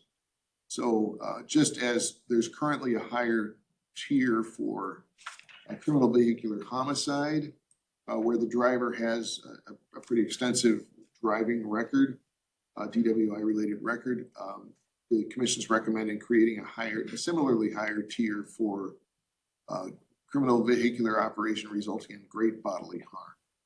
And for the most part, that somebody with that kind of driving record is, for the most part, looking at first degree DWI. So this would allow the commission to rank this offense higher than great bodily harm, than first degree DWI. If great bodily harm results, the commission intends to rank this offense at severity level 8. And then based on, so we had a workshop before the meeting, before the public hearing on November 20th, a 1-hour workshop right before that public hearing. And we talked about these recommendations. And one of the things that came out of that workshop was to essentially, at least as I understood it, and this is your chance to correct me, is you wanted to convert a couple of the recommendations from recommendations to suggestions. The first of those is that the commission is suggesting that the legislature review the impaired driving code, that's the DWI statute, that chapter, for required conditions, assessments, and penalties that should apply to criminal vehicular operation and homicide. So the first paragraph, so this doesn't have any statutory language associated with this. The recommendations do have statutory language in the footnote. The way this is organized is the first paragraph sort of walks the legislature through a statement of the problem, which is, hey, we've got these criminal vehicular homicide offenses or operation offenses that are basically DWIs, resulting in harm, and yet the collateral consequences that accrue to a DWI don't necessarily apply to these offenses.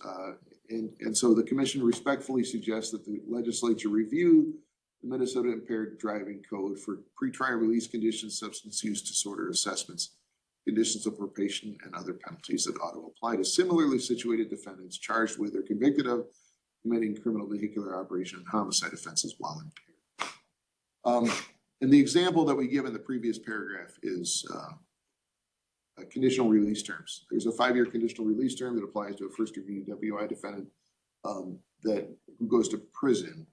But the same defendant who injures somebody and goes to prison would not necessarily get that 5-year conditional release term if not convicted and sentenced for first degree. And then suggestion 2 is revisiting the statutory maximums for certain offenses. And these are essentially, for the most part, offenses that don't fit on the sentencing guidelines grid. They're all listed here in table 1. And it talks about the reason for the suggestion. Again, most of the reasons are so the grid time will never exceed the statutory maximum or will exceed the statutory maximum only in certain circumstances. So I just want to make a comment Yes. there, because I do recall at the last meeting saying, I don't think that's a good reason. So the grid time will never exceed the stat max time. I don't think that should be a reason that we articulate. It's either that the offense is more serious or something along those lines. So I don't know, I'm sort of going back and forth between removing that column altogether, or it just feels weird to me that as a legislature, it's their job to determine what the statutory maximum is. We have overlaid that with an assessment that this crime should go in a particular place on the grid. One of the fallout from that might be that we exceed the grid time, but that's not their problem, that's our problem, we need that problem. So I don't like saying that at all. I don't think it's a reason, it's not a good enough reason. That max in my mind, but I wouldn't want to say that. And I think we also talked last time about not giving specific stat max terms because that's really their function. So I don't know, I'm sort of fine with the first 4 columns of the chart, but not so much the last 2 columns of the chart. So I don't know if we just take them out or have other suggestions.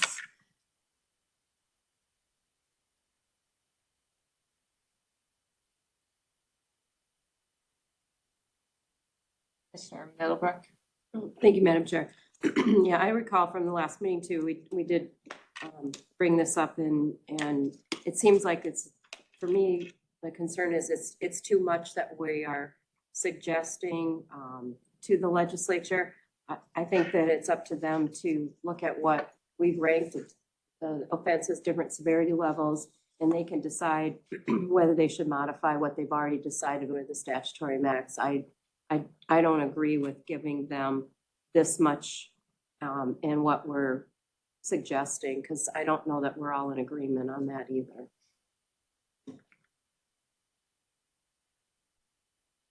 I thought we talked about saying that, suggesting that the legislature may want to review the statutory maximum sentences in these cases or for these offenses.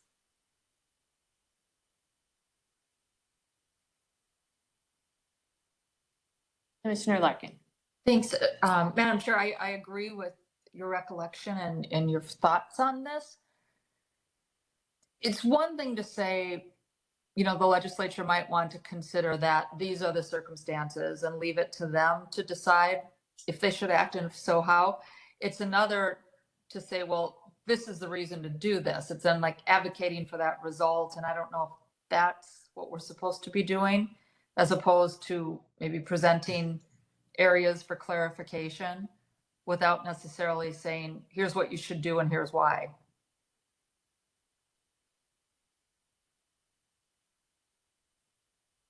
And I think if we took out the last 2 columns, we would just be highlighting the issue. Mm-hmm. Right? But I mean, we could do that.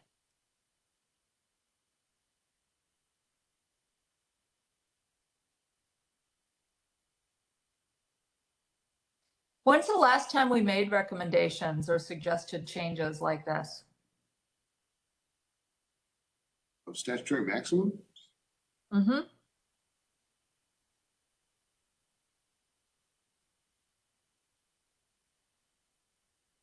Recall making recommendations for statutory. But we're doing it here. Well, I mean, so what I had taken away is changing it from a recommendation to suggestion. But that's evidently did not go far enough. So yeah, we can, I don't know. I mean, it's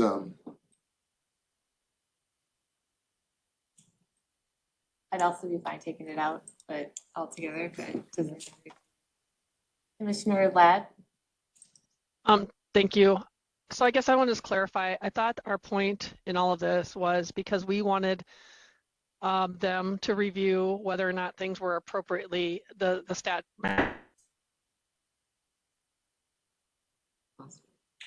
Commissioner Ladd, we lost you mid-sentence. As well as other offenses that have same stats max. Does that make sense?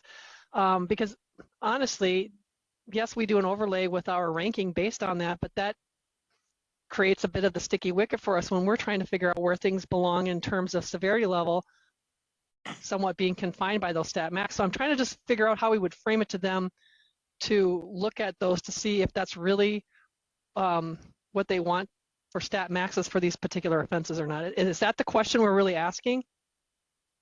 Yep. Yeah, I think you're right. So could we just say that?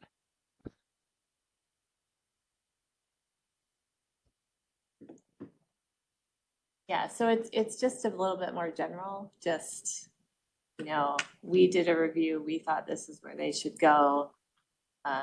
We're suggesting the legislature may want to review the statutory maximum offenses, they may be out of alignment or something. Something more general like that. Cause it's some of these offenses are older, they haven't looked at them in a while, things like that. Okay. All right, well, I'll definitely run that draft past those of you who made comments, see if we can come up with language before putting it in the January draft. All right, so that's the end of the legislative recommendations or suggestions. Then we move on to the prison bed impact of the totality. So we're presenting the prison bed impact of both the comprehensive review changes that the commission just voted on, as well as the recommendations to the legislature, if those are. And that's summarized here briefly, but it's also stated in full in Appendix 3. I didn't mention this, but Appendix 2 contains all the draft language for the changes that we're proposing in 2026. Next, we talk about staff's work. A lot of interesting work that staff's been doing this year. And finally, we get to the sentencing practices data summary. So that will, let me fast forward over that to. Oh, I'm sorry, Commissioner Middlebrook's trying to get my attention, so go ahead. Thank you, Madam Chair. Back to I just wanted to clarify something on the staff's work on the second page, under training and assistance. On the first paragraph, it says they field 75 phone calls and emails monthly, and then in the third paragraph, it says 125 phone calls and emails. Are those different, and why, if they are different? They're different numbers, and I just wasn't sure if they were different inquiries. I'll definitely look back on that and reconcile that for next draft. Thank you.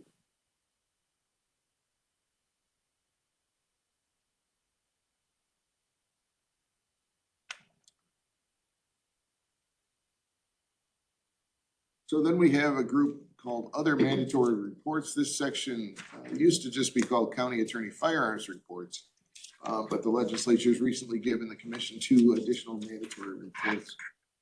So county attorney firearms reports are. Oh, I'm just going to point out one thing. There was an error on page 35. At the top of page 35, where it says, however, of those that received prison in 2024.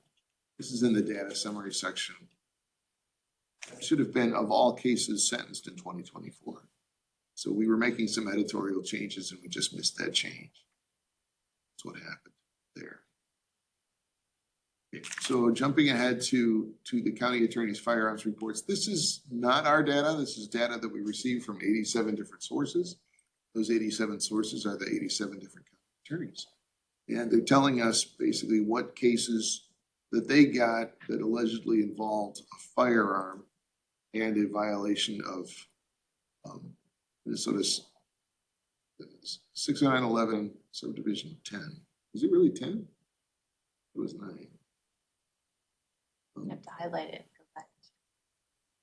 Yeah, I'm pretty sure that's 9, but we'll check that. So the listed offenses are down there. So basically, if you're alleged to have committed one of these crimes and you possessed a firearm, you're supposed to report it. What happened to that case? And did the person get the mandatory minimum that the statute requires?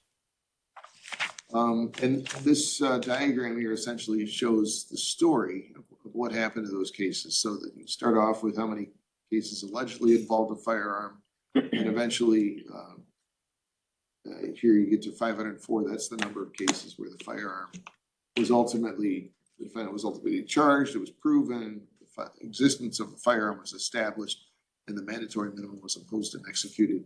That's this 504 number. And then if it was waived, and there is a waiver process in statute, it explains how many waivers and whether it was waiver by the court or by the prosecutor. So this is a mandatory report. Then we have a breakdown of counties. I just want to report that we have received data from Crow Wing County and Meeker County. Those are shown as not having received the data, but we do have those. So we only have 7 counties outstanding: Chippewa, Cook, Lake of the Woods, Murray,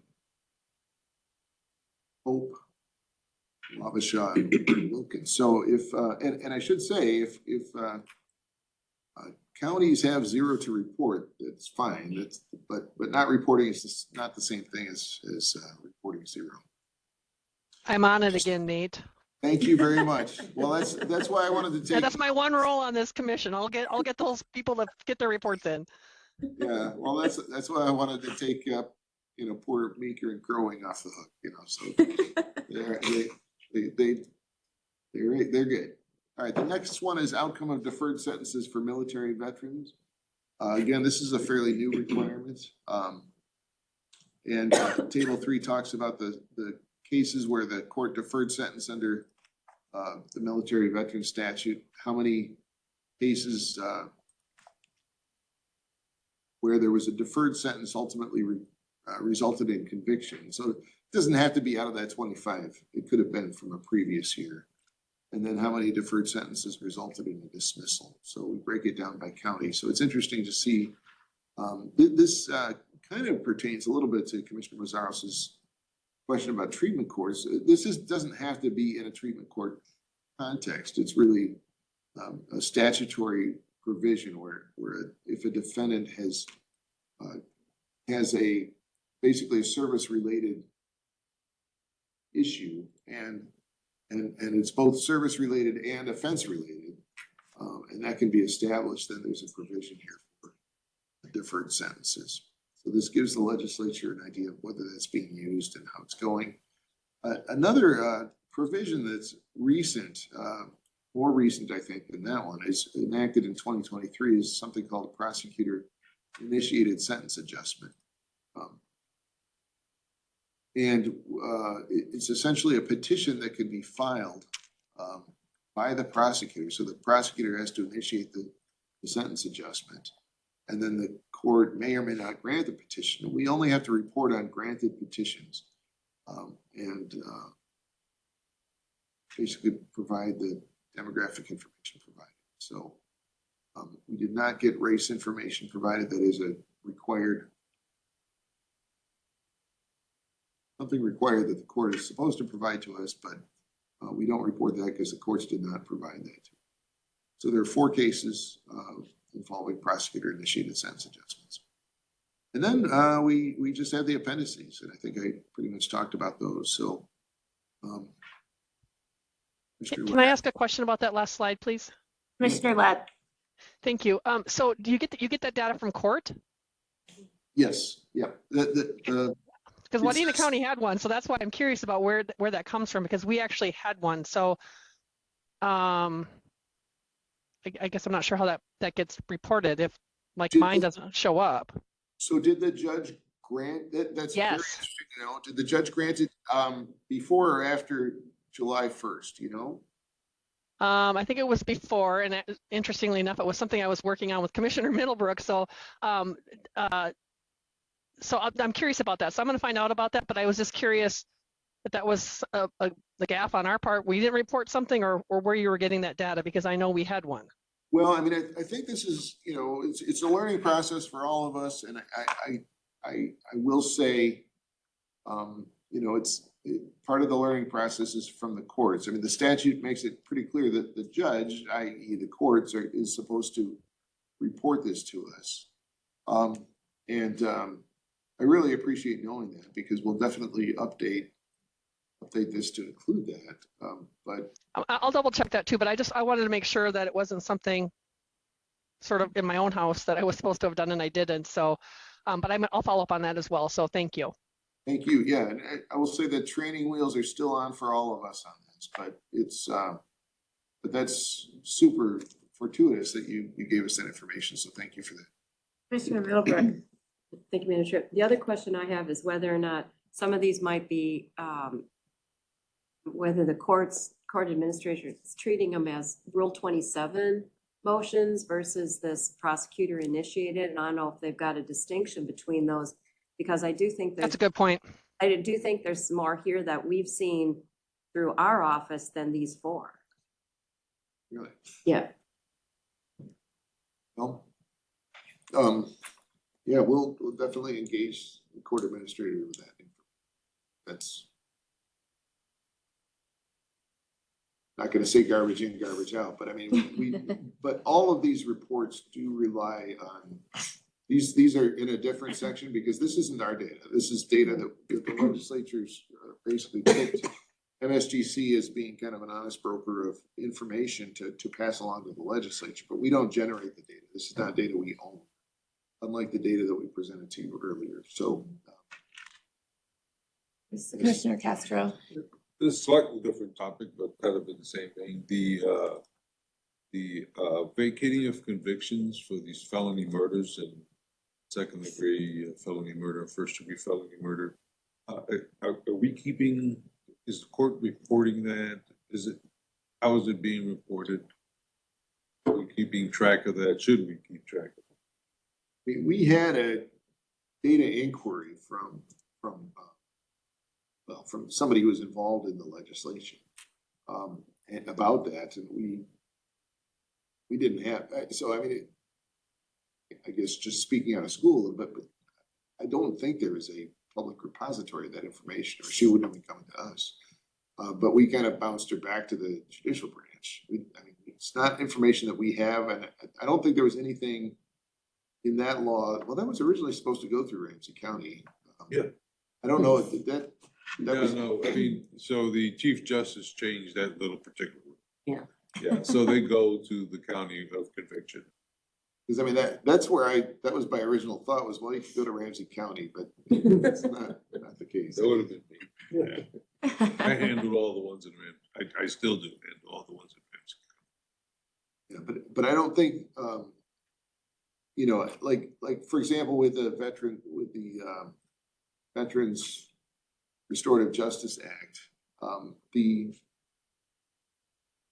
legislature created the VRJA in 2021, but when they did an amendment in 2024, they said, we'd kind of like to know what's going on here. So they said, well, why don't everybody just pass their stuff to the MSGC, and then MSGC will roll it up. And I will say in some of these, they say in the previous year, well, okay, this report is due in January. We're not going to be collecting data up to December 31st and then just magically reporting it to you. So we've construed previous year to mean previous fiscal year, which is how the firearms report is structured. But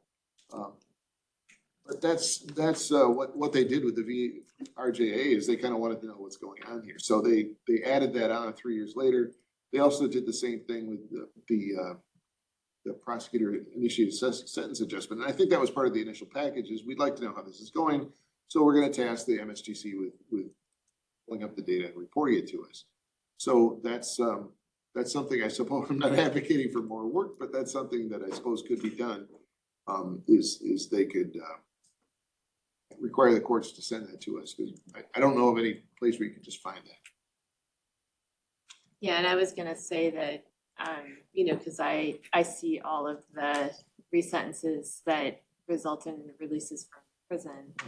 And, you know, there's certainly more than we're reporting on here. But that's because there's so many different types of reconsideration that were passed in 2023, right? So the commission's been asked to track one of them, but there's 4 paths established. And so, yeah, I don't think there's any tracking all right. The only other thing I was going to say about the report, the legislative report, is that we, you know, when we brought forward some of that, the work from the steering committee with some of those criminal history recommendations specifically, you know, they were grounded in research that we had received. And so I had wanted some of that content to be in the report. So I'll propose some edits that you can highlight and allow to bring that information back in. That was in when we presented it to the. Some of that, I think, really should be to justify. It is a little light on justification. Yeah, I agree with you. So I can work on some proposed edits. I'll give them to you and then highlight them so the commission can see them. Look at those. I didn't realize they weren't there until last night, honestly. All right, any other comments I think that, as Nate said, if anyone has any proposed edits or corrections for the report, he would just send them to him between now and January so he can work those in. Any other comments or discussion there? All right, seeing none, we can move on to the executive director's report. Thank you, Madam Chair. Well, really, I just wanted to talk a little bit about the January meeting. So it's coming up in 3 weeks, and I'm counting right, and it's the 8th, I believe. So that's it's coming right up, and we got some holidays in between. So I'm gonna suggest a pretty light agenda to the chair, and it might be a good meeting, unless you object, Madam Chair, to sort of encourage people to maybe consider dialing in from elsewhere. You know, this might be a meeting to deprioritize personal attendance, I guess, is what I'm saying. But not attendance. But attendance is because critical. We need a do quorum. need a quorum because we have to approve. And really, you know, the big part about attending is, you know, if those are unanimous recommendations, it's really helpful to have that on the record that the commission unanimously adopted these recommendations. So, so definitely we need attendance, but I think it might, and you know, you never know what the weather's going to be like in early January. So maybe this wouldn't be a bad meeting for remote attendance. There is another agenda item I want to talk to the chair about, but I think it could go pretty quickly. So don't count on it necessarily being the longest meeting you've ever experienced unless something controversial comes up with a report to the legislature. Is there any chance we can shift it back a half hour? Oh, to like 1:30? Yes. Yeah, I thought we did have it at 1:30 in the past.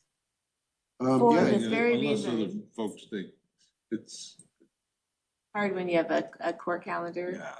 especially. yeah, well, it might have been, did we, I think, didn't we change the calendar for this year particularly just to maximize the amount of work we could do? Oh, in yeah, this that's what it year? was. Yeah. So I think, I don't see why we couldn't just change things back to the previous schedule. Yeah. Would that be all right with everyone if it's 1:30? Okay. Yeah, we could. Can I just clarify, is that for just the one meeting or for all meetings? I think just going forward. Oh, okay. Make it 1:30 That works for me. And and shorten the end time. So it was if it was I thought it was 1:30 to 3:30 before.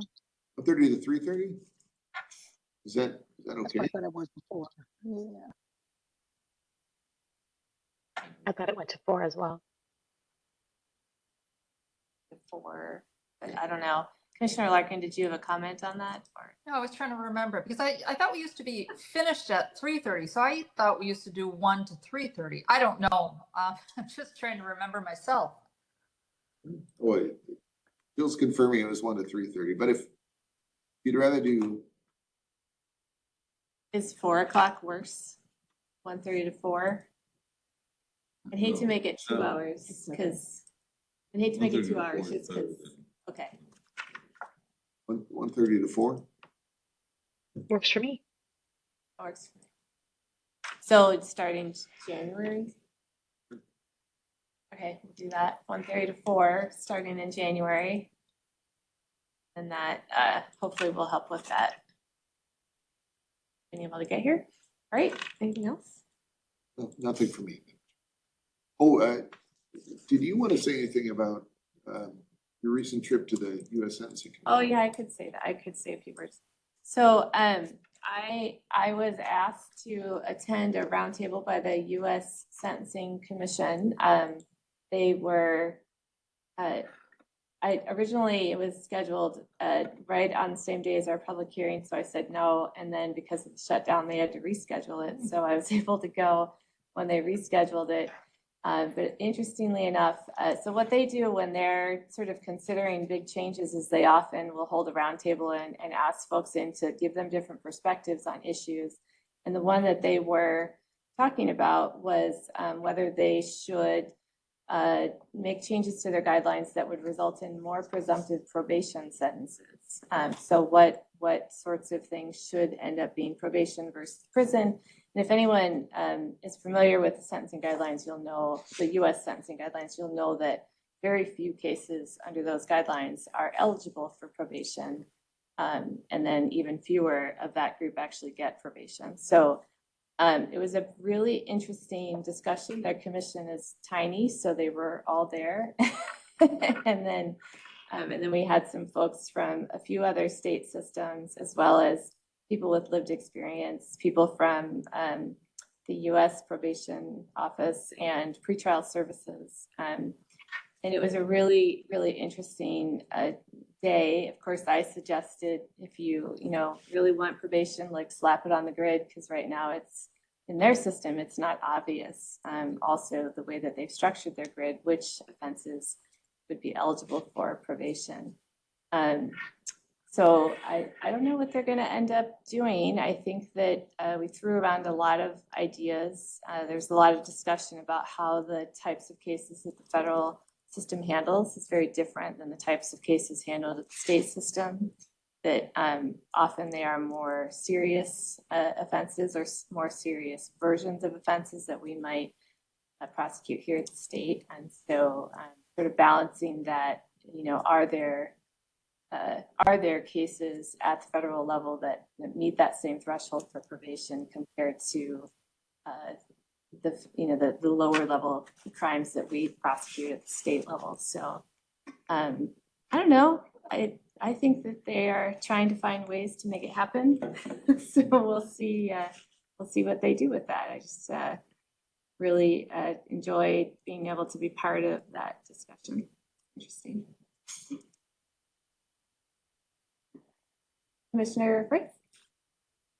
Madam Chair, when they, do they define probation as meaning no custody at all? Because my sense is that in the federal system, because they rent jail space in most cases, they don't distinguish quite as sharply as we do between state prison, federal prison, and jail. And so some of the boxes have 0, and so that means but then there are these bans and so on.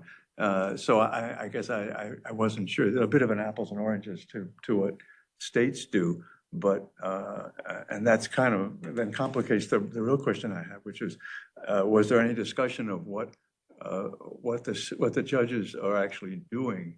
Are they actually granting probation, however that's defined, more than you would expect looking at the grid? Yeah, there was some discussion about that. I honestly can't remember the direction because most of the discussion centered around the fact that there are geographic differences in the use of probation. So that was the bigger concern that they had. And then I didn't realize this, but they made changes a few years ago that institute split sentences as well. So somebody serves a period of incarceration and then has a sort of probationary sentence or supervised release after that split sentence. And that's becoming a little more common in this. The whole in-out, we talk about that with the disposition line, the in-out decision is a bit misleading given that the vast majority of the outs are actually doing jail time. Right.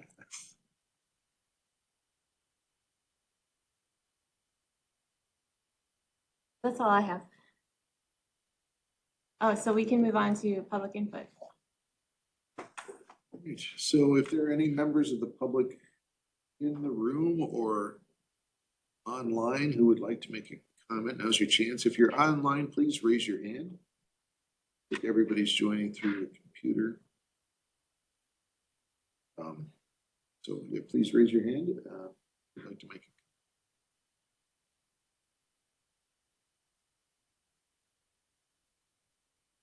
Not seeing anyone, Madam Chair. I'm not seeing anyone either. Okay. Well, then we have reached the end. As I said, January is a very important meeting. We have a statutory obligation to submit a report, and we need a quorum in order to approve that report. So please come. In the meantime, have a wonderful holiday season. Stay warm, be safe. I hear it's pretty icy. I've gotten some messages while I've been down here. So stay warm or stay safe as you're traveling. We'll see you January 8th at 1:30. And with that, the meeting is adjourned. Thank you. Thanks.